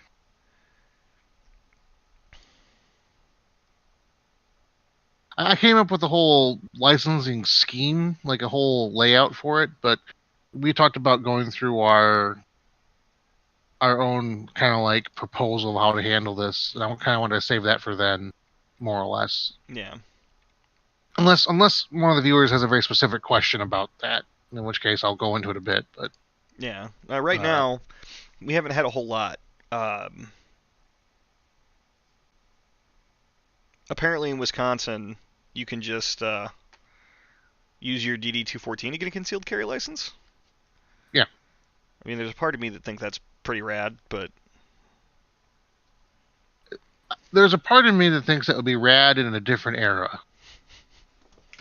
yeah. Given how people I know from the military and how things are right now, and like let's say where I live, that the idea of that many of the people I know who are veterans just arming themselves with a concealed carry, um, I don't like that as much. Yeah, no. I'm also one of those fruits that doesn't think that concealed carry has a lot of real benefit for anybody who's not like law enforcement. I feel So like that's a lengthy discussion that should have its own episode. Or a piece of an episode, not this one. yeah, Um, because I very obviously disagree. Um, but you're probably better informed. Uh, where the fuck are we at? Military style weapons licenses. This is a thing. In order to have one, you have to have the general weapons license. You have to complete the training course certified by the Attorney General that includes at least 24 hours of training, and now also a live fire exercise. Um, I mean, I guess I'm pretty okay with that idea, but I think it would just be easier to roll that into a weapons license. yeah. Like, why does this need to be a separate thing? 24 hours. You're already doing 24 hours of training. You might as well do live fire shit too. Especially since this is voluntary. This isn't required of everybody, like I think firearms training should be. We got more guns than people in the United States. This should be high school curriculum shit. Maybe not the live fire, but it should be optional. That's a piece of the thing you were talking about earlier, though. Yeah. Was there anything you had on military style weapons licensing before I move on to this psychological evaluation shit that I think is going to be the longest part of this? I agree. Having a different license for military style weapons is a great idea. Not the way it's done here. um, Specifically because of how and what, how they're used, what they are, purposes, value, and then how they have been consistently misused is different than how things have been misused in other categories of weapons. And I mean, is that really true anymore? yeah, that's way true. We're seeing a lot of shootings hop up now that have nothing to do with military style weapons. 393 million guns in the United States. At best, 10 million of them are AR-15s. What effect is that really having? Well, I mean, there aren't nearly as many shootings with bolt guns as there used to be back in the day. Well, I mean, yeah, semi-autos exist. Bolt guns are obsolete. And InRange TV did an entire segment on this. yeah, that's uh, the nature of semi-automatic weapons that are being used on the streets has changed to being military style almost exclusively. Like I can't even think of the last time I saw an M14 in the a Mini 14 in the news, and even that is technically military style, but like with the straight farm stock and all other stuff, it's a little different. That depends on how you define military style, and when we get there, I think we'll discover that I have some exceptions that I take with the way they do that. Yeah, I do too. We've Uh, I also have exceptions with the way you want to do that, and that's a separate yeah. discussion. I think. But yeah, I think having separate licensing is fine. I think the way they're doing here is dumb. I think the way Yeah, they're defining military weapons is dumb. we'll get there. And I think that there's a happy ground that we could, in fact, allow 100% of the people who have who there's no reason at all to justifiably be concerned with them owning an AR-15, allow them to own one. I think there's a way of doing that. I think unfortunately we're at a point in our country, mental health information, uh, and law enforcement wise, where we have more AR-15s in the system and in play in the field than our society can currently tolerate safely. That's been borne out in what we're seeing on a now much more than monthly basis. I'm not sure you're right that shootings are being perpetrated with AR-15s on a monthly basis, but it's not. I don't feel like digging that shit up right now. That's fine. Yeah. No, there's a way to handle it, and I think you're right that this doesn't accomplish that. Yeah. And I'm not necessarily opposed to the idea of a military style weapons license. It's just, yeah, the way they do it here is real dumb. If you're gonna, this is one of those things because of how it works. It needs to be done by people who know exactly what they're talking about, who have experience, who have knowledge, and who have some degree of foresight, which that in itself requires a broad-based understanding of not just mechanics of firearms, not just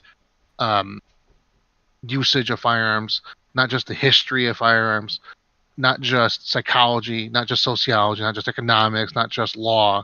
It requires a broad-based understanding of how all of these things work on a micro and macro level and how they interplay together to produce a statistically observable reality. And this bill is a clear indication that our current batch of lawmakers does not have that skill set in a sufficient to a sufficient caliber to actually fully design and then implement a successful and fair set of laws. Yeah. I'm there with you. So, and I think the military style weapons is I think that's the top of that pyramid of if you can nail that, everything else falls into place, I think. If you can nail that, but nailing that is kind of a big deal. You know, what isn't a military style firearm? And we can have a whole episode. We could do, Jesus, we could talk for an hour and a half about what is and isn't a military style firearm. What era of military were we talking about? Anyway, no, we're not doing that right now. We shouldn't do that. We have a thing. We're talking about a specific thing. I'm sorry. It's all right. What? That last question, man. I don't think that last question is as essential as you think it is. I think that the people in our government would make it pretty important. I think that the gun culture in the United States would make it pretty important. I think for effectiveness of the law, it's not terribly important.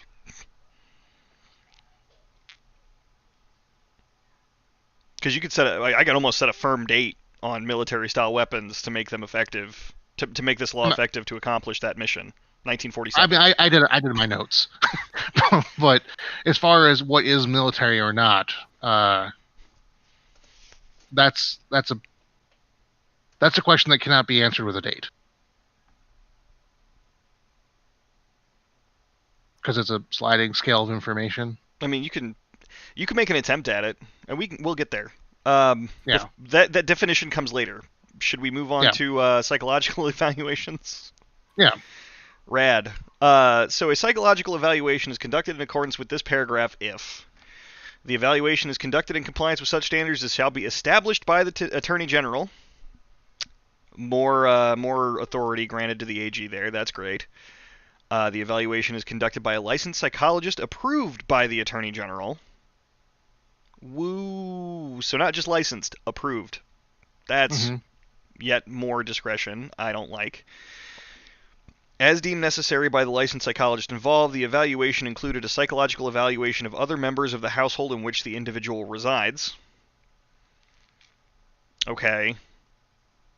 So what's the purpose of that? If I've got a disturbed kid, I can't own guns? If I have a grandpa with dementia who lives with me who I care for, I can't own guns? I think that's kind of the point, yeah. That seems like arbitrarily denying the rights of a citizen of the United States. Also, you'd be making me choose between exercising a right and caring for my grandpa. That's fucked up. Yeah. There's a way of achieving what they're trying to achieve without doing it that way. I think so. Next section is, as part of the psychological evaluation, the licensed psychologist interviewed any spouse of the individual, any former spouse of the individual, and at least 2 other persons who are a member of the family of or an associate of the individual to further determine the state of the mental, emotional, and relational stability of the individual in relation to firearms. That is an awful lot of people who, depending on the Attorney General's guidelines for performing this psychological evaluation, could torpedo your right to own firearms. Yeah. Like, for me, I'm a really quick, easy one for this. On my mom's side of the family, they call anyone on my mom's side of the family. That's it for me. Yeah. They're all a bunch of crazy evangelical or not religious, but still exactly the same way, doesn't matter, MAGA heads that all believe that because I don't believe in murdering children at the border, literally that's really one of the bigger differences between us. Like, because I'm not okay with that, I am a crazy leftist revolutionary who should be barred from firearm ownership. Sorry, I went to check chat, and Willow Gaming says military-style firearm equals artillery with a fissionable round. Anything less should be allowed under the Second Amendment. Smiley face. I don't even think I can hop on board that one, but I also think you're being sarcastic. I don't know. Yeah. You know him better than I do. Is he being sarcastic? I mean, that or he fell down some stairs. Based on what I know of him. That's fair. But yeah. No, there's people they could call in my family that absolutely I wouldn't be allowed to own guns. I mean, there's a reason why I don't talk to my family anymore. Right? Fuck, if my dad had to apply for this license and they called my mom, my dad wouldn't be allowed to own guns. Yeah. That's the thing. In a country with such a high divorce rate, where people are bitter and stupid about that stuff sometimes. Not saying that your family's an example of that, but like coming from a family of multiple divorces in every direction. Not my own household, but yeah, no, like nobody would own guns that is, And you'd see if this was a thing. You'd see wealthy people putting into their prenups that there's a non-disclosure thing about firearms in there. That's one of the first things you would see, and there'd be lawsuits left, right, and center from just lawyers going back and forth with paperwork about how people reporting blah blah blah to the thing. And of course, people who couldn't afford it, once again, anti-poverty, anti-racist stuff. Just like coming from a not wealthy neighborhood, there's a lot of drama, and you can bet your butt that means that there's a lot of people who are otherwise just fine. It's just that they don't get along with their ex-girlfriend or whatever, right? Their ex-wife or whatever, and now they can't own a firearm. How many people would that psychologist have to interview if your dad went to go buy a gun? I don't need a firm answer, but just think about that number of people. at least two other persons. And at least two other I mean, persons who are a member of the family of, or former spouse. Any I former mean, spouse. it doesn't say all of them. Oh, that's fair. Just one. I don't know. I read that to mean all former. I mean, this does open the door for a psychologist to go looking for somebody. Like, they can call 100 people under this. They can call everyone in your damn city until they find somebody who you accidentally stepped on once. Yeah. With this law, it'd be really easy for a psychologist who themselves doesn't believe that anyone should own a firearm to just find some Gomer to say that they know you. Yeah. Because this part doesn't have any disclosure built into the law. It doesn't. You're right. Holy shit. I didn't pick up on that the first time. Oh, when I look at these kind of laws, I definitely look at it and say, okay, so if someone tried to screw me, what's my ability to fix that? And according to this section here, there's nothing in here, nothing implied, nothing seasoned throughout the rest of the document that seems to imply that I would have any right to look into that information. And I think that's the biggest problem, the big overarching problem that we've probably established by now, but it would certainly be established by finishing this investigation of this bill, because it's not a law yet. Thank God, is that this bill defaults to you can't own guns. Well, that, and if there's a gray area, the AG is in charge. Yeah. And it's horrendous. But you just, even regardless of the AG's authority in this, unless you've gone through this rigmarole, you can't own guns. Mm-hmm. Which, I mean, at least with the current Supreme Court, wouldn't fucking fly for sure, considering that DC versus Heller established firmly that the Second Amendment protects the individual right to keep and bear arms. So yeah. I want to apologize to the stream real quick. You may see me drinking a lot. I was outside for 2 straight days, and I'm still rehydrating from it. So I'm going to keep hydrating throughout the stream. If that offends you in any way, call me. Speaking of which, I'm still here on the stream, but I'm going to get more liquid because my thoroughly reused Gatorade bottle is now empty. Yeah, we'll trade off on that because I also need fluids. Go. Sounds good. Our next section, if we've covered psychological evaluations the best we're going to, did you have anything else to say about that?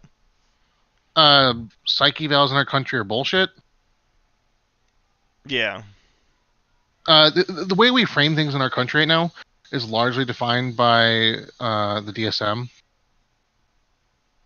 And there's no requirement in most states that require a given psychologist. Doesn't require them to fulfill or abide by any sort of federal standards, really. So, like I said, it could just be... Okay, I've talked to a lot of psychologists in my day, just because of the life I've done. And one of them misdiagnosed me with some sort of crazy-ass thing that every other one I've talked to before since then has been like, that was crazy. And it was because the first psychologist I talked to me for 2 weeks, for 2 days a week, and they didn't bother looking at any of my background information or looking me up in any sort of systems, right? So, but regardless of that situation, this is the same kind of thing that affects tons of people. A person with a degree and no requirement to uphold a systematic approach to how they judge things, which are not scientifically provable by a test, is their subjective understanding based on their education and their personal understanding and application of the education. Yeah. That I had a certain thing, and they put that on a piece of paper which entered my official health record, which the government is going to use that piece of paper to determine how they feel about me. Right. And there's no time frame on this. Yeah. When we get into denials in the next section, it gets real rough on that shit. You ready for this? Yeah. The Attorney General shall deny such a license to an individual if the individual is prohibited by federal law from possessing a firearm, or The individual has been hospitalized with a mental illness, disturbance, or diagnosis including depression, homicidal ideation, suicidal ideation, attempted suicide, or addiction to a controlled substance within the meaning of the Controlled Substances Act, or alcohol. So now alcoholics, somebody who's a recovered or recovering alcoholic, not allowed to own guns ever the fuck again? Seriously? Yeah. Or a brain disease, including dementia or Alzheimer's. Some of these things, okay, cool. Dementia and Alzheimer's, can't own guns. I'm all right with that. It sucks, but Well, okay. Also hospitalized. oh, Some- we're getting there. I'm just saying, like, the individual has been hospitalized for that list of things you described, right? Yeah, Different places have different definitions of what hospitalized means. yeah. So and I know this- people who've been in a hospital, but they were technically considered by law institutionalized because they were there for psychiatric evaluation and treatment. Yeah, But they weren't hospitalized because they didn't actually sit on a hospital bed with IVs in them. right. And this law doesn't define hospitalized, and I don't know if there's already a federal definition for hospitalized.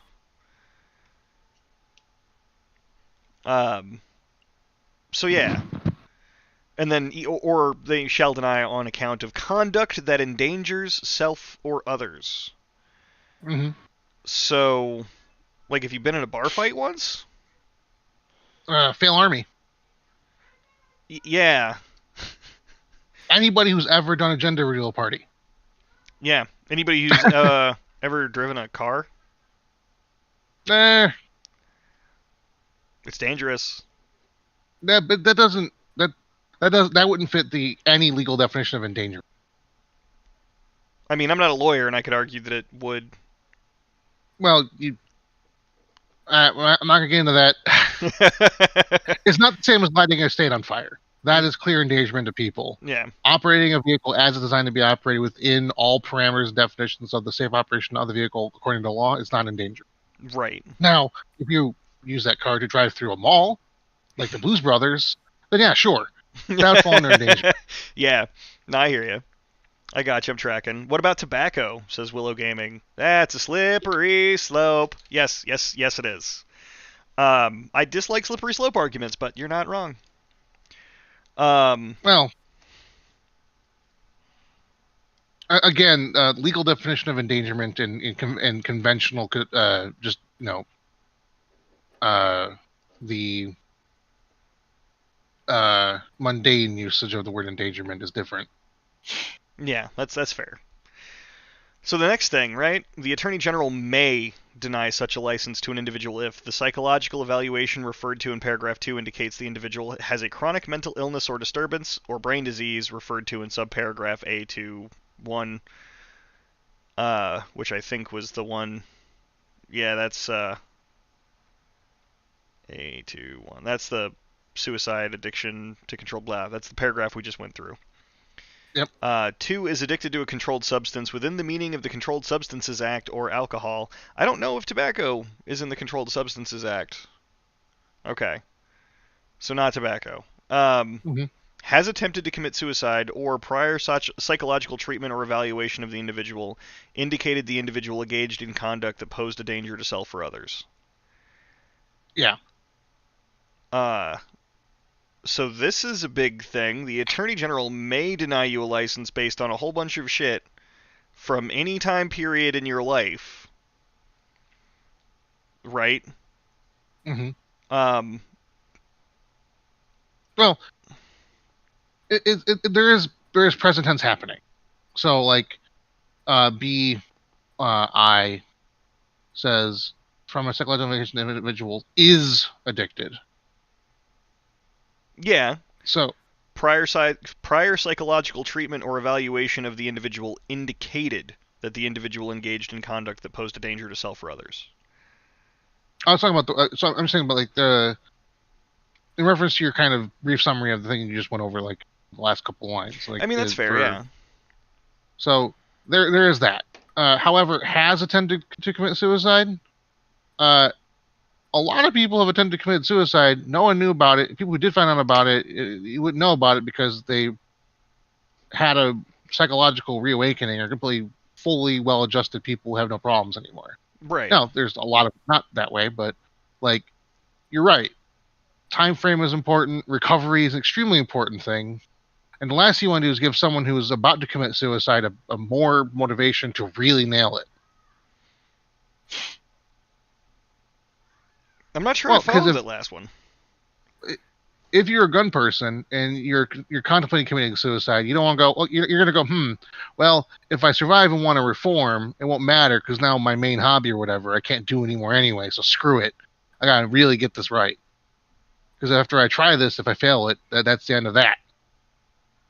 That's fair, I suppose. That's the darkest thing I've heard, like, recently. Suicide's a dark subject. Oof.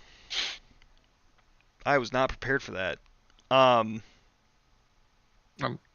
you're good. It's all good. That was, hadn't thought of that. Had not crossed my mind. I'm saying I know at least a couple people that would be affected by that particular line of the bill. Yeah. So, suspensions of licenses, right? Mm-hmm. There's two reasons this law gives for suspending a license. Now that we've covered why the reasons for may denying and shall denying are too vague, and there's too much discretion from the AG and a psychologist, I think we pretty well covered that.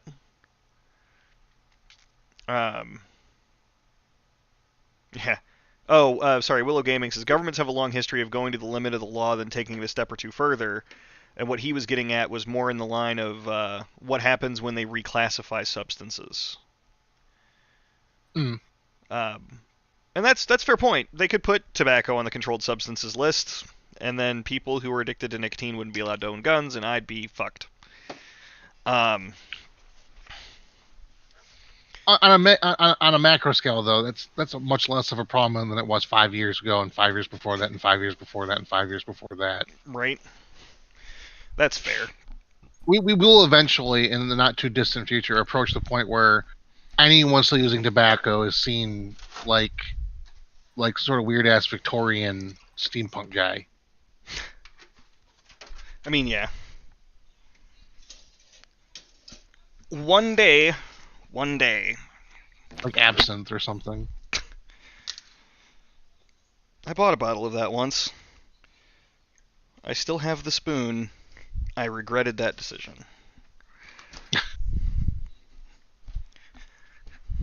Not because, it did weird things to me, but because it wasn't good. Well, no, because we don't have the fun version of absinthe in the States. I mean, they don't really have the fun version of absinthe everywhere. It's mostly a myth. Yeah. So if you buy it here, it's just bad alcohol. Yeah, it's just bad booze. Anyway, authorized suspension of licenses, right? In general, a license issued under this subsection to an individual who is under indictment for a crime punishable by imprisonment of a term exceeding 1 year is hereby suspended. That's felons. If I'm not mistaken, most places in the States, if it's punishable by more than a year, it's a felony.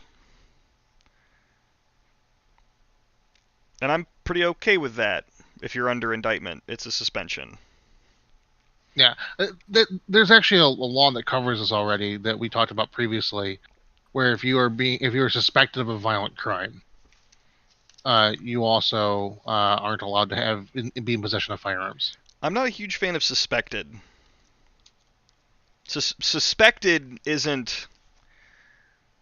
it doesn't come with a lot of paperwork on your end. Yeah.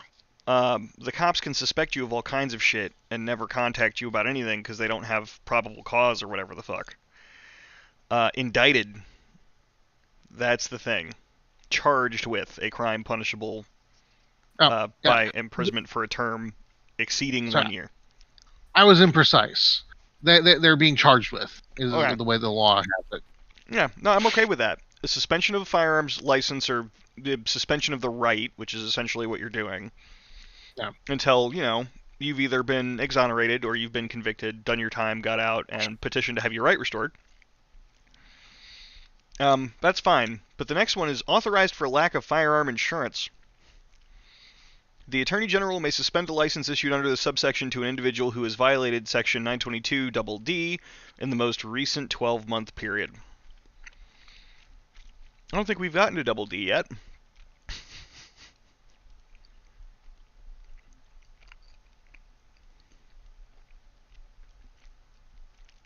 It says that's for the lack of insurance. Yeah. We haven't gotten to the policy section of this yet for insurance policies. I think that's the section. Yeah. So that's pretty dumb. We'll get to how they handled insurance poorly, but while we're establishing that firearms insurance is just generally a bad idea, except under circumstances we established earlier, Yeah. using it as an excuse to revoke a license is pretty dumb. Written here, yeah. Yeah, as written here, yeah. Revocation of a license is actually a separate thing. A license issued under the subsection to an individual who is or becomes prohibited by federal or state law from possessing a firearm is hereby revoked. Such an individual shall immediately return the license and surrender all firearms and ammunition owned or possessed by the individual to the Attorney General. Cool. Not to local law enforcement, not to the FBI. Surrender your shit to the ATF, the AG.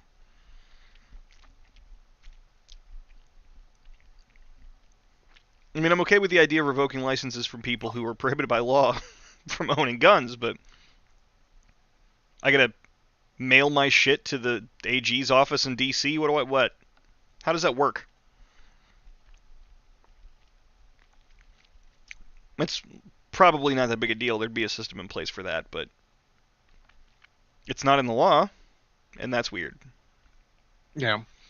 Licenses expire, and my notes on this, expiration and renewal. Someone explain this to me. It's convoluted and seems to be self-negating as if you can't renew a license. I went through this section like a dozen times, and I still don't understand how expiration and renewals work with the timelines.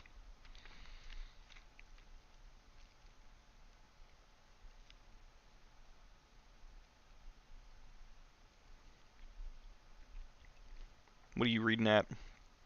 I'm reading that section real quick. Oh, gotcha. Let me check chat here. Request the renewal by the end of the 6-day period that begins with the date that the license expires. Yeah, Willow says he's still 100% against the insurance thing, as I stated earlier. I'm mostly in that camp too. I don't like how that's been implemented by private entities, like the U.S. Concealed Carry Association. They're awful. They're so bad. And I don't like the idea of requiring it as a thing you have to own guns. I especially don't like the way this bill does it, but we'll get there. It's real bad. It's real bad. All right, so what's the part that you're saying you don't get?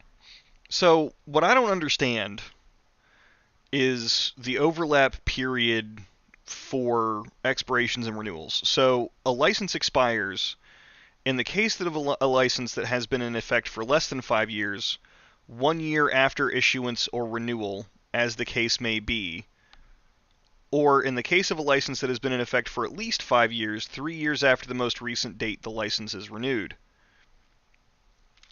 So if you've had the license less than 5 years, your license expires in a year. Yeah. If you don't renew it. 1 year after the issuance or renewal, as the case may be, or in the case of a license that has been in effect for at least 5 years, 3 years after the most recent date the license is renewed. So does that mean on the 5th renewal, you no longer have to do this every year, you do it every 3? Yeah. Okay. I had trouble wrapping my head around that language every time I read through it before. Now, renewals. The Attorney General shall renew a license issued to an individual under this subsection if the individual requests the renewal by the end of the 60-day period that begins with the date the license expires. So you can request a license renewal before your license expires? Yeah. And you have 60 days after it expires to request that renewal. What if it's expired and you're inside that 60-day window and you haven't requested a renewal yet? Can you still own guns?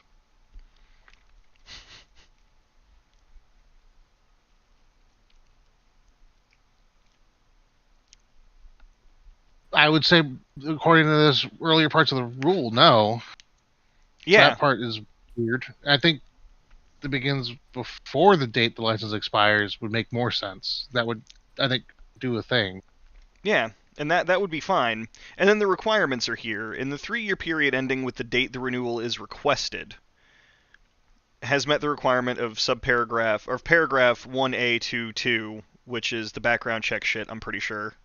Mhm. Psychological bullshit, training bullshit, has successfully completed a training course certified blah blah blah that includes at least 8 hours of training. So not only do you have the initial training requirement of 24 hours of classroom time for the general weapons license, to renew the license you have to go through an additional 8 hours of training at least once every 3 years. And I'm pretty okay with that. Yeah. When I first read that, I actually was like, "Ooh, I don't know about that." But then looking about it, I kind of feel like the same I do about driver's licenses.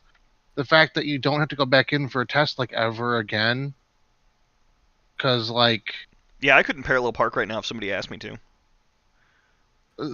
parallel parking is not necessary for 99% of all drivers.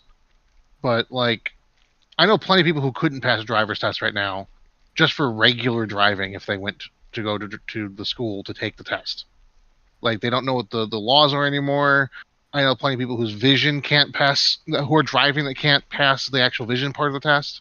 So they drive with no glasses and they can't read the signs on the road. They just I only drive to where I know where I'm going. Well, you're 90 years old. Your truck doesn't have power steering. You're a World War II veteran, and you live in a town that's changed a lot in the last 70 years. You know, the fact that he didn't die in a car crash amazed everyone. And had he had to pass a test every 3 years for his license, he would have not been a hazard to literally everyone in the entire city he lived in. Because either he wouldn't be allowed to drive, or he'd have to go get his vision fixed and be able to drive safely. Yeah. Yeah. Well, I'm pretty okay with this. It's just Asterisk. This is convoluted as fuck. Well, that and asterisk. 8 hours of unsupported by the system training is a barrier for people of color and poor people. So, like, asterisk, if the government puts in a mechanism for the 8 hours of training and certification to be available to the common citizen, regardless of income, et cetera, et cetera, et cetera. And it has to be a course certified by the AG. Yeah, of course. So that's my big asterisk on pretty much all these things. Is that you have to make it available to everybody based on the thing. Yeah. Meets the requirement of paragraph 1A3, but I went back and looked. Those are the psychological evaluation and background check and licensing requirements. And in the case of a license issued under paragraph 1C, which is the military-style weapons license, in the 2-year period ending with the date the renewal is requested, has successfully completed a training course certified by the Attorney General that includes at least 8 hours of training in the use of the weapons subject to the license. This tells me that the military-style weapons license isn't a license that allows you to own military-style weapons. It's a license for a specific military-style weapon, which makes me feel like these are all licenses you're supposed to get per gun. Like, your general license doesn't cover all of your non-military style firearms. It covers one, and you have to get one per gun. From based on everything I've seen here, it looks like for regular for not antiques, not for antiques and regular and for not military style weapons, it's just your license. And then for each gun you have to for each military weapon it needs to be licensed and renewed for that gun. That's based on what I gathered out of all this. And that's which fine. is not dissimilar from the way most places do it. Whether it's different, per gun? Poorly. Yeah. Yeah, I'm not doing that. Sorry, hard no, full stop. I'm not going through this process of renewing the license. What if I buy a new gun that's on a different time frame than my other guns? Now I have to make sure all this shit matches up, and now maybe I have to do different trainings on different time frames because this one for this license is within this 3-year period, but this one for this license is within this 3-year period. Can I renew them all early to get them all in the same time frame? Is there a fee per license? Again, government, assuming government not beyond this level of dumb, most places that do that, you can have different licenses and blah, blah, blah. You can roll them together. So you would go for your training course and all of your if you have an AR-15 and a blah blah blah and a blah blah blah and a blah blah blah and a blah blah blah, you have them all individually licensed. You go on the same day, and they cover all the training together. Yeah. I mean, I'd be okay with that.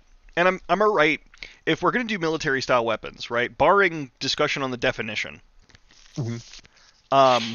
Having a separate renewal requirement on a shorter time frame that includes training specific to that weapon. I'm pretty okay with that. Yeah. I would make the argument that there should be an exception for veterans of specific services, if I'm being honest. Because I feel like everybody in the Army, the Marine Corps, and the Coast Guard, at a minimum, is probably familiar enough with the AR-15 that they shouldn't need the required 8 hours of training every 2 years. No, they're not. I mean, everybody in Maybe the Marine Corps we kind of talked about this.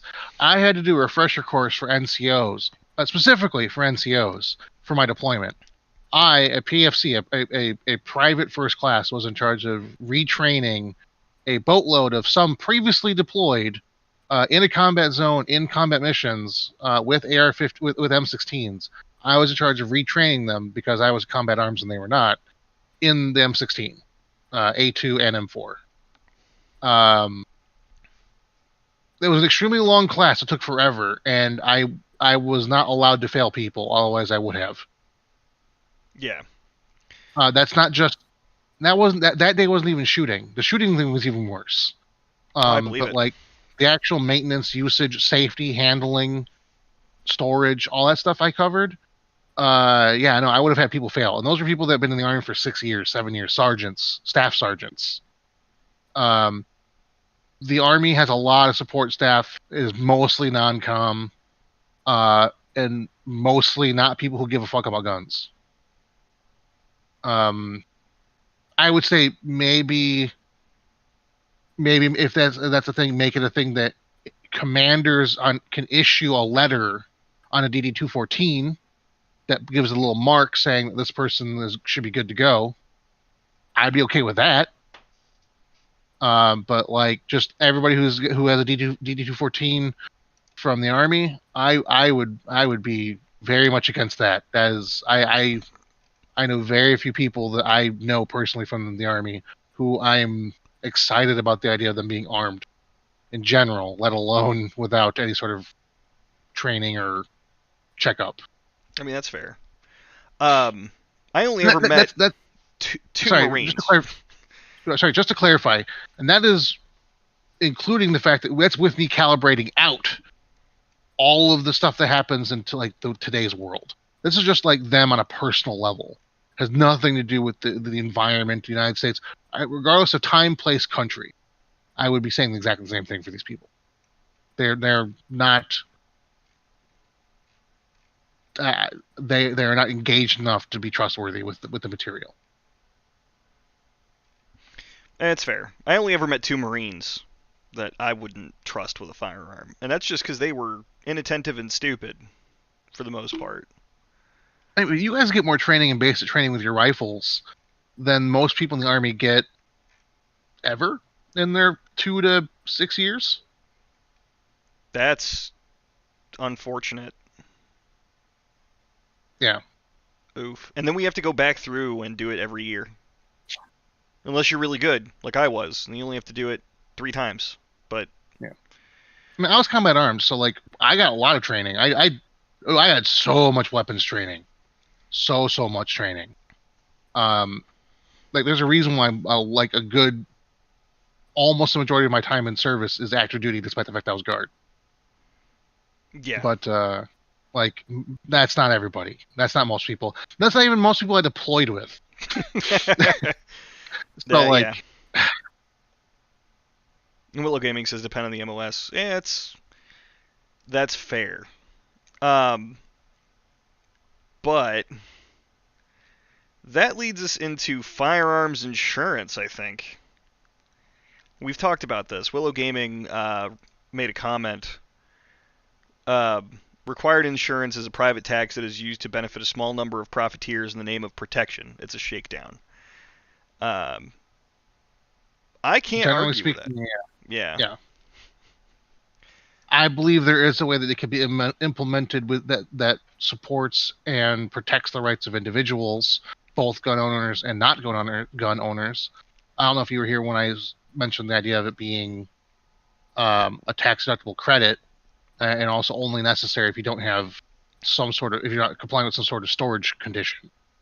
But like, that's the tougher case. I would rather not have the insurance than have a system that doesn't work as a not the insurance as a requirement, than have it and then have it be exclusionary beyond any real amount of reason. I'd be okay with a tax increase to pay for a public fund that is available to cover medical expenses and legal expenses for the victims of firearms violence in the United States, because it's such a difficult problem to tackle in our country with our gun culture and the number of guns that exist. But don't make it privatized. Make it publicly available. Make it, taxpayer funded. That way it's available to everybody and everybody's paying in, unless you're too rich to pay taxes. The only version of that I'd be more than 0% okay with is if by that you mean universal healthcare. Yeah, no, I'm good with that. I personally am a gun person. I, under no circumstances, would expect... I have a neighbor that lives not more than a couple blocks away who believes that there shouldn't be guns, period, anywhere in the world. And I respect that belief. I don't agree with them, but I respect it. And I couldn't look them in the face if I supported taxing them for that purpose. Because there are people in the world doing a thing that they find morally reprehensible like that. That's a much more cut and dry thing than paying for like soldiers. That's a whole different shebang. Now, universal healthcare does exactly the same thing and a little bit better, and it does everything else it should do too, without bringing in ethics and moral questions. I could do an awful lot of playing the devil's advocate on that argument, but I don't think it would be in either our best interest for me to do it, nor is now the appropriate time. I agree with you, but I can imagine some arguments people who don't would make. Oh, and that's fine, but there's lots of arguments against what I just said. I like my guns. Second Amendment shall not be infringed. That's the easiest one to make. Universal healthcare, morally reprehensible, taxing people that disagree with the thing. So taxing people to pay for universal healthcare that might pay for gender-affirming surgery for transgender individuals if they find that to be morally reprehensible. It's not exactly the same thing, but it's an argument somebody would make. Well, that's exactly my point, though. Scientifically, science has proven that's a thing that's going to occur in nature, regardless of what we do. We can't just ban trans. That wouldn't do anything. You could theoretically destroy every gun on the planet. Theoretically. Yeah, theoretically. Practically, no. No. It's like saying, I don't believe humans should exist, so they shouldn't tax me to help humans exist. That's actually a thing. There are people who believe that. I know them. We disagree on that point. Yeah, but anyway. It's fair. So the firearms insurance, right? Mm-hmm. The way this thing does it, the Attorney General shall issue to any person who has applied for a license pursuant to subsection C and has paid to the Attorney General the fee specified in paragraph 2 of this subsection a policy that insures the person against liability for losses and damages resulting from the use of any firearm by the person during the 1-year period that begins with the date of the policy is issued. Insures the person against liability for losses and damages. Does that include criminal liability? No. Because it doesn't say that. Liability does not include the criminal side of things, like for insurance use purposes. Okay. There are asterisks. There are like platinum fucking gilded goddamn insurance policies which do, where they'll actually pay all your legal fees, pay your penalties, and all that shit if you commit a crime. Rich people stuff. I mean, this isn't the worst way to do firearms insurance if you're going to do that thing that I disagree with, that is firearms insurance. The big problem I have with this is this is once again disarming the pores. Paragraph 2, the fee. The fee specified in this paragraph is $800. That's more than I pay for car insurance. Yeah. Well, and the only good thing I have to say about that fee is that, based on the wording, it doesn't say that's per. It's just if you have one. Yeah, no, that you have yeah, it's $800 for the general insurance policy. You only need the one policy. You don't need a policy per gun. Yeah, But that's still $800 a year. Yeah, no. If that's the best thing to say about it, is that it's only one $800 payment, that's not a good thing to say about it. Mm-mm. Yeah, not remotely. It's like this extremely dangerous car. The good thing about it is that it doesn't have wheels. Beardimus Prime says if they don't like their taxes going to universal health care, they are welcome to leave. Love it or leave it, Snowflake. Irony! I love it. It's pretty good. So yeah, no, insurance is bad. The fee is bad. The next section of this is military-style weapon defined. How do you feel about this? Okay, so that list is... Ignore the list. That's a dumb list. It is a dumb, not terribly inclusive list. No. I mean, they forgot all kinds of stuff that should be on there. I could go all day making that list. Right. And there would still be holes in it. You start with God. You start with the one that Canada made. That one's pretty comprehensive. Yeah. It's still not complete. No. But like down to the at least two of things. Folding telescoping stock. That's a debate. Time out. It is important to make the distinction that it is a semi-automatic rifle that has an ability to accept a detachable magazine and has at least two of the following. Sorry. Yeah. So like I feel that the folding telescope, the smaller stock to make it smaller, that is a debatable thing. I would be okay with that restriction, though, because there's the debate has statistics to support it. It's not the greatest thing in the universe, but whatever. That's not a thing that I would break. That would make or break one way or the other. I would prefer, to be honest, if that was left in as a thing. Pistol grip. We've had this discussion before. I want to get more into that way later, but once again, that's a debatable thing. Whatever. I don't think that's necessarily a thing. But like a bayonet mount, right? Who gives a fuck? No one. A bayonet has not been a problem in crime. Ever. Full stop. Except for done by the government. War crimes. Bayonets may have been involved in war crimes. Yeah. Like the last time I can think of, I know of, where a bayonet has been used in a crime was when a bunch of people got stabbed by National Guardsmen when they were trying to hold a line versus the National Guardsmen trying to kick them out of a park. Yeah. And that was ruled to be a crime because they shouldn't have been trying to clear people out of the park. It was a massacre. Flash suppressor, blah, blah, blah. There's arguments for that one way or the other. But given the fact that sound suppressors should be regulated very differently and should be a lot more prevalent. They should be a lot more accessible.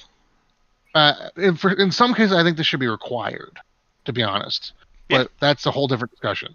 Yeah. So that thing, I see why they want that there, because that there is a performance difference. I would say that, once again, I'm okay with that language being there. I don't really care if it is or not. Grenade launcher, that's the dumb thing. Grenade launchers are already not allowed. It's also a separate regulatory body. Like, there are civilian legal grenade launchers that work like an M203.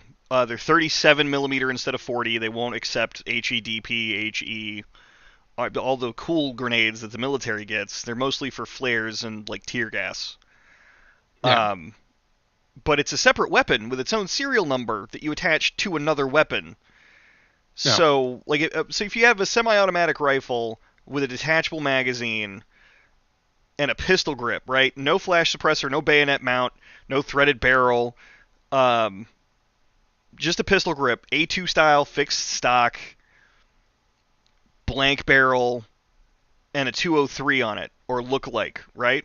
Yeah. Now that's an assault weapon. What? I mean, I arguably made this less effective. Yeah. You're right. That's real dumb. When it comes to these lists of two things, I think really that should just be said if it has a folding stock, and a pistol grip. I'd be okay with that, and just ignore the rest. I mean, we can agree to disagree on the pistol grip, and that discussion will come later. That is a thing that we've established that we do not agree on. That is. Folding or telescoping stock, I'm okay with a folding stock being a definition in here, because a folding stock makes a thing more easily transportable and concealable. Yeah. A collapsing stock, adjustable length of pull, I don't see that as being egregiously contributing to the lethality or effectiveness of a weapon. Making the thing comfortable to shoot for me without having to buy new bits doesn't seem bad. I can agree with that. On the topic of detachable magazines, though,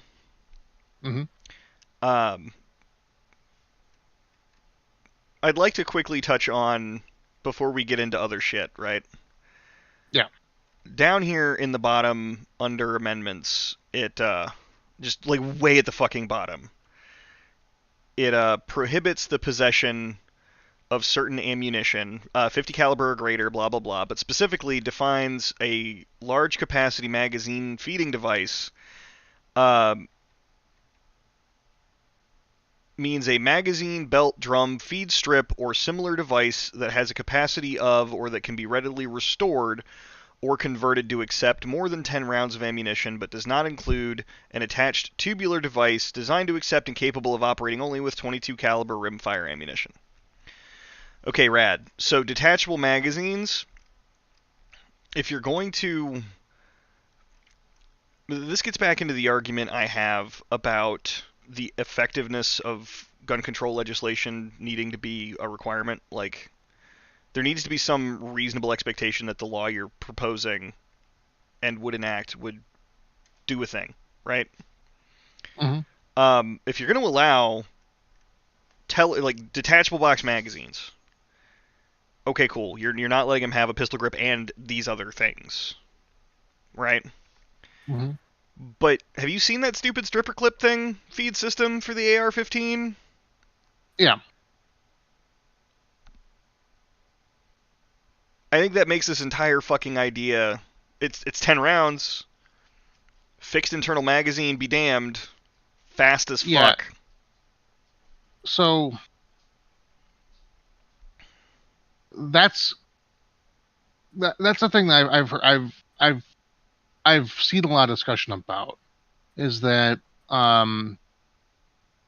California has done more for the development of tricksy gun things for AR-15s and their development than anything else. The California state laws against certain things with AR-15s, because it has motivated and created a market for a whole slew of things, from dual stage triggers to bump stocks to those feeder mechanisms. You mean binary the thumb triggers. hole stock and You mean binary triggers? Because a two-stage trigger is a thing that's binary triggers.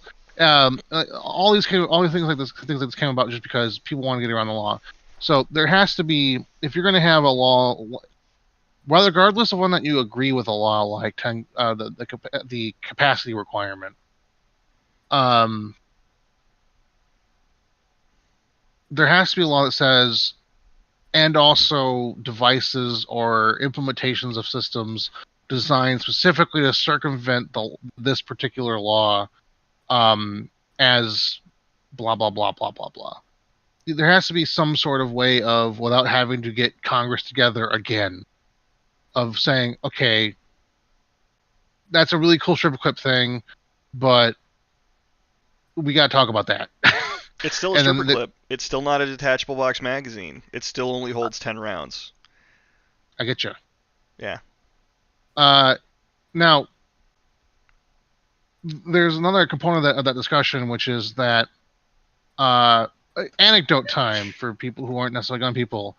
When the U.S. government was looking to replace its M1 Garands, one of the reasons they switched to the M14, which is a gigantically uncontrollable monster of a battle rifle firing a full-strength rifle cartridge, because the company had a crew of highly trained individuals who trained for months to fire the M14 in full auto fire, using very specific grips and stances and a bunch of other shit that they didn't share with the government when they tried to sell them on this design.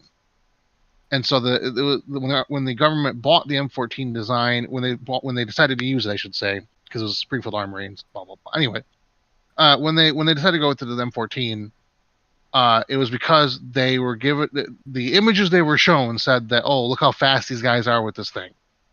But that was very specifically trained individuals. For the stripper clip design, I've seen the video. These people have got a lot of fucking practice doing that. That's fair. And one of the unfortunate things about everything that humans are going to ever do is that human beings will practice anything someone will practice any given skill that can be done to a ridiculous degree.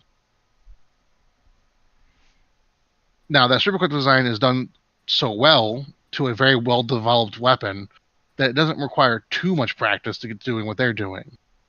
But that's a consideration that has to be taken into effect when you're doing something like this. I think the answer to this, right? Mhm. Because I can't find a reason to ban that stripper clip.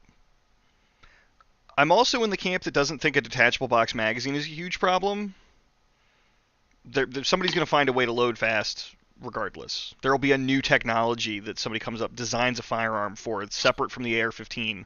That's just as fast, but it's only 10 rounds at a time, and it's not a detachable magazine. Yeah. I think you just change this entire definition for semi-automatic rifles by removing the detachable box magazine requirement. A semi-automatic rifle that has at least 2 of. Full stop. If you're going to do it that way. Get rid of the magazine bullshit anyway. You're limiting magazine capacities to 10 rounds already.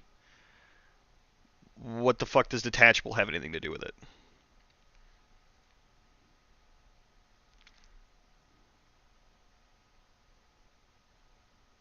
Specifically where rifles are concerned.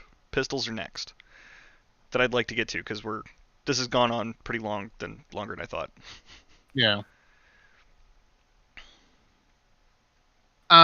Before 2 weeks ago, I would have said I disagree with you, but I've been looking into some stats and stuff that talk about recent events. I've been updating the information I used to have memorized, basically, but that was like 5 fucking years ago, pre-Trump, and things have dramatically changed since then, including the things that have happened in public. And so in terms of getting rid of that whole thing, I would say that while there is a statistically proven difference between the two things, at this point in the juncture, I don't think that it is a necessary rule to adopt to have the magazines be there. So I think that you have a good point about removing it. I think that if the legality of the ownership of 30-round magazines, right, of what you consider to be high-capacity magazines, and I have an issue with that parlance. We've been over that shit before. If that legality is in question, like it is in California, where it's periodically legal and illegal depending on which court has ruled most recently, banning the detachable box magazines as long as it's got assault rifle features makes sense, right? Mm-hmm. If you're doing this federally and nationwide, banning the ownership of more than 10 round mags, I don't think you need to get rid of detachable mags. I think just leaving the NE2 requirement for a definition of a military-style weapon works fine enough on its own. Well, the only thing I have to say about that is if you look at the thing here, it doesn't say anything about high-capacity magazines. No, it just says detachable magazines. No, the section here, section 3, BN31. The amendment here, it's for large capacity magazines. Yes, I noticed. Which actually is a change I like, because there's a much more understandable debate on the term high capacity than you could than I think the term large capacity, I think, settles the debate on the term high capacity pretty much well. I'm pretty okay with it, yeah. Like, I'll fight about high capacity magazines every day, all day for the rest of my life. You want to call it 30 rounds as a large capacity magazine? Okay, sure. Whatever. I'm okay with I think that. large capacity, the term large capacity covers what they meant when they said high capacity originally, and it serves the purpose. Yeah. So it's a much better term in every fashion. Yeah, I'm okay with that. All right. So having finished that, pistols, because some of these fall under military style weapons. Mm-hmm. Check chat quick. Nothing new. All right.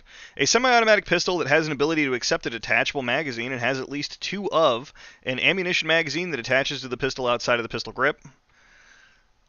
Okay, sure.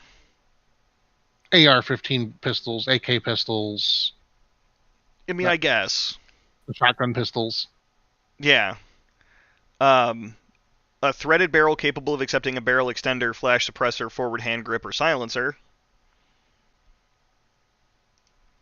All right.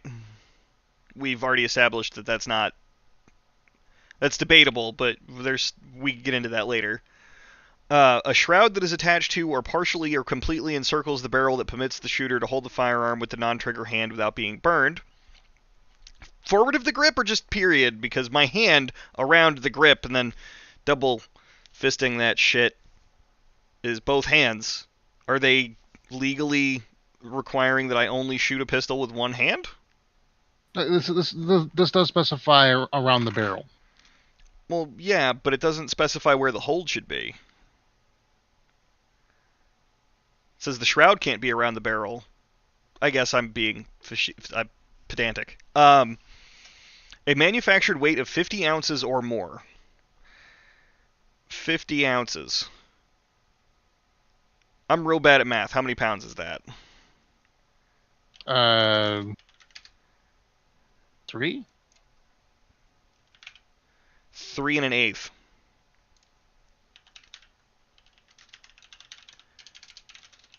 Yeah, this law mostly seems to specifically this part of the bill specifically seems to be addressing the trend towards chopping a rifle into a pistol, and then converting it back into a rifle using workarounds, which has just been a ridiculous thing from day one.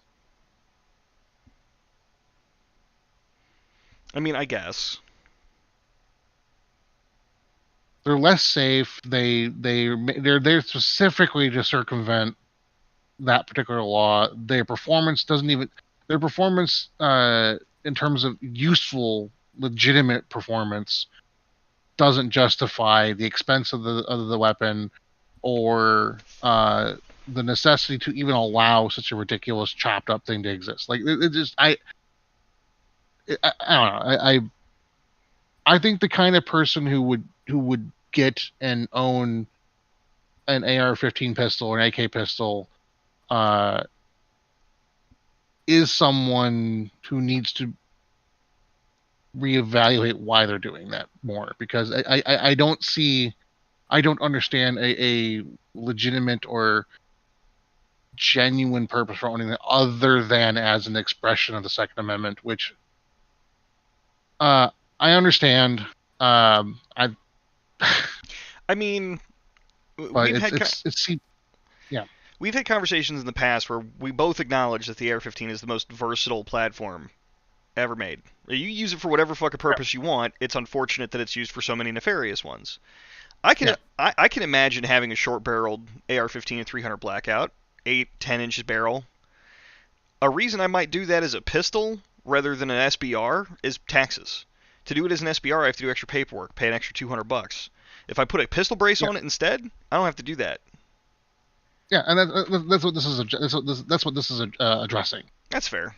Which I'm okay with that. I think the pistol. I think that brace that is just ridiculous. It is, because 50% of the time I see someone shooting with a brace. You know what they're doing? Because the ATF isn't looking. They're shouldering it. Oh, but the ATF decided that they can't regulate that anyway. It's legal to shoulder a pistol brace. I saw, because you can't fucking control that shit. And since they couldn't get a law passed to address that. Yeah. So, more or less, a thing that's debatable, or no, a thing that does a specific thing against AR pistols and the like. Suppressors and bullshit, which we can get into later. A shroud, which, okay, cool, you don't want to be able to carbine your rifle. Rad. That's also against AR-15 pistols, AK pistols and the like. 50 ounces or more, great. Here's the thing that I don't like: a semi-automatic version of an automatic firearm. So, semi-auto Scorpions? I mean, it would already fit the description because it's got a magazine outside the grip. Uzis? Semi-auto Uzis not allowed? Uh, it is a simple mechanical fact that they have found that those conversions are more so than what is generally speaking possible with a rifle. They have found that those conversions are much easier to reverse, or to reverse engineer a automatic fix for. That's fair. So, like, that's the reason why Tech 9s have been a problem on streets for quite some time. AR-15s are a problem too if you really want to make them into one. Yeah, I mean, as long as you've got the right lower receiver cut and the right bolt carrier cut, you can make an AR-15 an automatic weapon with a coat hanger, which is a problem. My issue with this is that Glocks, the Glock 18C is an automatic Glock 17. Can you make the argument that the Glock 17 is just a semi-automatic Glock 18C? I think for that, because there was other similar things that were done, they would simply look at the design, and my bet is that if this passed, which it won't, but if it did, you would find that they would simply say the original model was a Glock 17, which wasn't intended for full fire. So the fact that they later then made fully automatic versions of them is irrelevant to the original design. So since the civilian Glocks aren't really based off of the 20s and the 20, was it the 20 and the 22 that are auto? No, the automatic Glocks I think are just the 18. Okay. I could have sworn the 20 was auto. Glock 20 is a subcompact. No, the Glock 20 is the full frame 10mm. Okay. Well, I feel like they would simply say that for a number of reasons, they would say that the Glock doesn't count as that. Same thing with like a C96 Mauser. There were developments from that were used to make full auto pistols, but the original design itself is not. Yeah. I have a feeling that that's the way it's going to be on that. I mean, one could hope, but like you said, this unless you get a Schnellfeuer and then turn that to semi-auto. Yeah. I mean, I guess. Yeah. Of course, if you're doing that, you're crazy. Yeah, a little bit. And then the last piece of this is a semi-automatic shotgun that has at least two of a folding or telescoping stock, a pistol grip that protrudes conspicuously beneath the action of the weapon, a fixed magazine capacity in excess of 5 rounds, and an ability to accept a detachable magazine.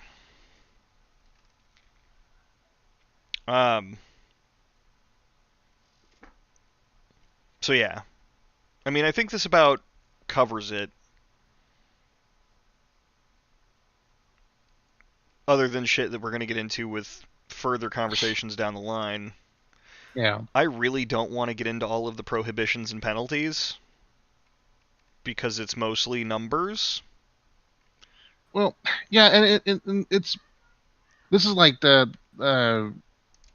we've made like the bead bracelet, and this last section is just basically tying all the knots at the end. It's yeah. Like I mean, huge ass penalties for breaking the law are going to be huge ass penalties for breaking the law regardless. So, without going through line by line and prohibitions and penalties, notes that I took for that section, right? You can't possess a firearm unless you're carrying the license. So in addition to my concealed carry license, I have to carry the license for that firearm, even though the registry is supposed to be publicly accessible. Papers, please, peasant. Is how I read that. I don't read that a whole lot different than I have to carry my driver. If I'm going to start carrying a gun, I have to carry my driver's license for another reason. because I can't imagine there's going to be a state that doesn't just tie it to your driver's license. I mean, if they did, that'd be all right. Like a firearms endorsement on my driver's license, we've talked about that before. I find that to be pretty ideal, as long as it's not every license, one per gun, which is the thing I take exception with. Another thing to keep in mind is that, they just have it that you have that license on your license. But, what was I going to say? So the big thing is the bill would give law enforcement the ability to ask you for it, much like they have the ability to ask you for your license for a bunch of stuff.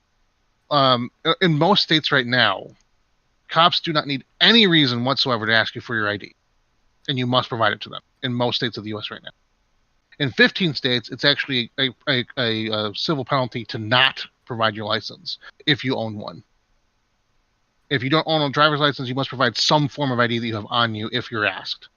If you possess an ID and you don't show them, and you're found to have an ID, that's a civil penalty. That's pretty dumb. In most states, in 15 states. So we need to address that too, because that's just crazy. We already don't have that particular civil protection right now. I want to say pretty much every Midwest state except for Michigan has it that you must present an ID if requested by law enforcement.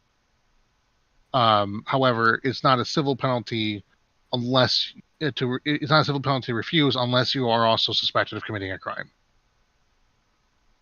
In Indiana and Ohio, you don't even have to be suspected of a crime. They could just ask you whenever.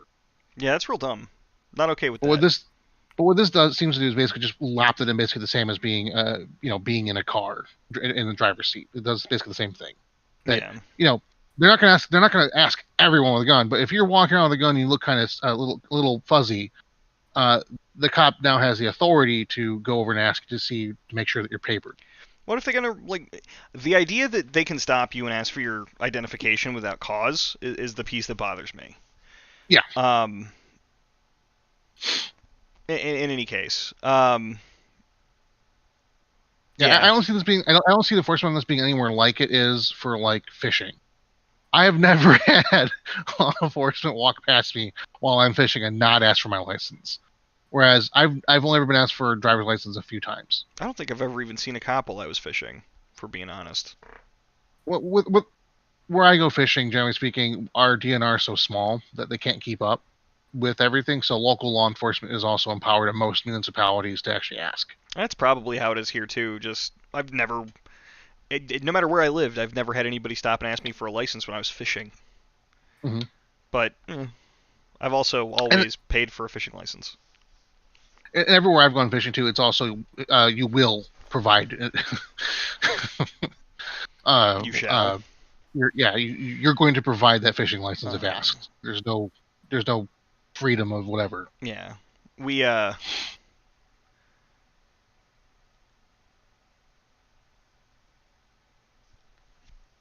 covered that this bill doesn't make any exceptions for firearms, for shooting, right? For gun ranges or just in your house showing your buddy stuff. The way this bill is written and reads, granted, if it passed, which we've agreed that it won't, this probably wouldn't be an issue with the enforcement. But very technically, if you were at my house and I handed you a gun that wasn't yours and didn't notify the AG, that's a crime.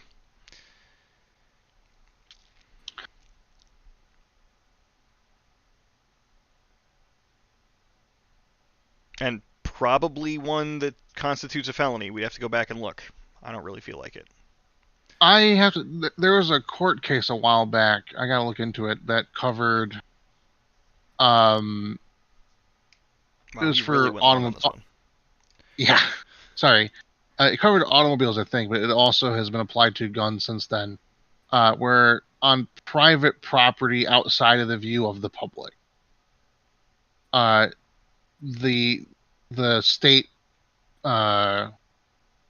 regulations were paramount over the general federal rule. Yeah. So they were allowed to, in the state of, I think it was South Carolina, allow their 12-year-old to drive this vehicle that the law says they normally can't. But because no one would normally see it, the state law took precedence. I got to look to see if that would be this kind of thing would be covered in that, because that would address most of the issues like private ranges, hunting on private land. It'd only really be a thing if hunting on public land, or if you're doing if you're carrying. Yeah. Which that makes it more tolerable, but still very poorly worded. I would still say it makes it intolerable, but as long as, like, if this were to get passed, as long as it doesn't overwrite the amendments made by H.R. 8 and the Universal Background Check law, that would be fine, because that law amends the NFA to include all of those exceptions. Yeah. Conflicts with this law a lot, but, whatever. The last piece of this that I found that I could take exception with is it bans 50 caliber ammunition, right? Just it's one line, section 3, certain ammunition, section ADD1.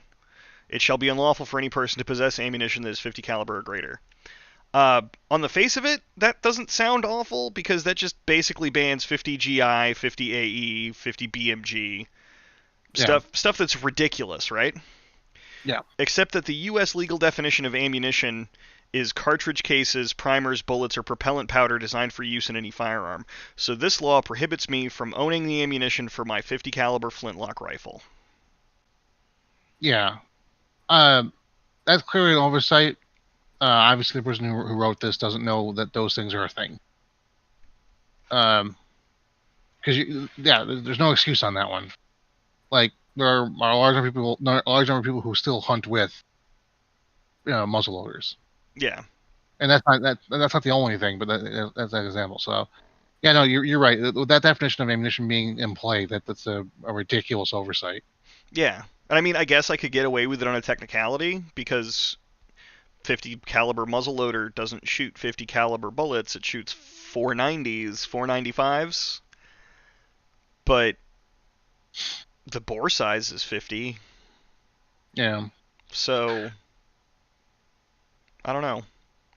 To be honest, I would be totally cool with people open or concealed carrying any musket. Yeah? Yeah, unregistered, unlicensed, I don't give a shit. Cap locks. Yeah, sure. Revolver cap locks. I said musket. Yeah, you said musket, but rifled muskets? Enfield rifle muskets? Springfield rifle muskets? Okay. Yeah, I'm fine with that. But not handguns. No. All right. I don't see a huge distinction here, because you're not doing an awful lot of concealing any of the cap and ball revolvers or flintlock pistols that might be effective for anything resulting in an injury. But all right, you do you, bud. I'm okay with people open carrying them. I'm far more okay with open carry than I am with concealed carry, in that I personally don't think that concealed. I understand the property rights issue in banning concealed carry. That being said, I don't care about that. I've never claimed to care about that. And I'm okay with open carry under certain things, like, I don't think every single person without restriction should be allowed to open carry anything. Yeah. But, like, I can see for open carry. I can see uses for open carry. It has proven to have uses. It has proven to be a thing that does actually get used without a problem. Concealed carry doesn't add anything beneficial to the equation. It doesn't actually. That's it really. Yeah. There's a couple debates and arguments about, in the event of a thing, but every time that's come up, concealed carry has never added anything to the equation regardless. So, not statistically at least. Beardamus says, sorry, finally he can return to being a highwayman. That's the kind of guy I would expect to walk around with a pair of flintlocks tucked underneath his long coat. Dude, I fucking do it.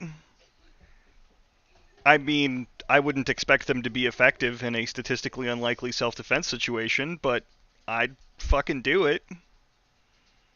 I think you're going to get the effect of someone threatening you and you pull out a flintlock of them just walking away because you're clearly too strange to deal with. Yeah, right? Tally ho, lads! Yeah, exactly. Which that has a lot of benefit in a self-defense situation. On that note, though, I think we should probably wrap it here. We're at 2.5 hours. Yeah. Although we did cover the fuck out of that bill. We did. I didn't want to have to come back to it, if we're being honest. It covered a lot of ideas and stuff that we can build upon in discussing what actual effective, rational gun control looks like to each of us and what the compromises can be. Yeah. Which is a future episode, I hope. Yeah. I don't know if it'll be the next one, but a future one. Blood pressure depending. That's what I'm going to be on for that. That's fair. All right. Well, I'm gonna switch on the end screen, and I guess we'll meet whoever wants to meet up and post thing discussion. And yeah, we'll see you guys next week to discuss something. We'll figure it out before then. Yep. All right. Peace. See you guys.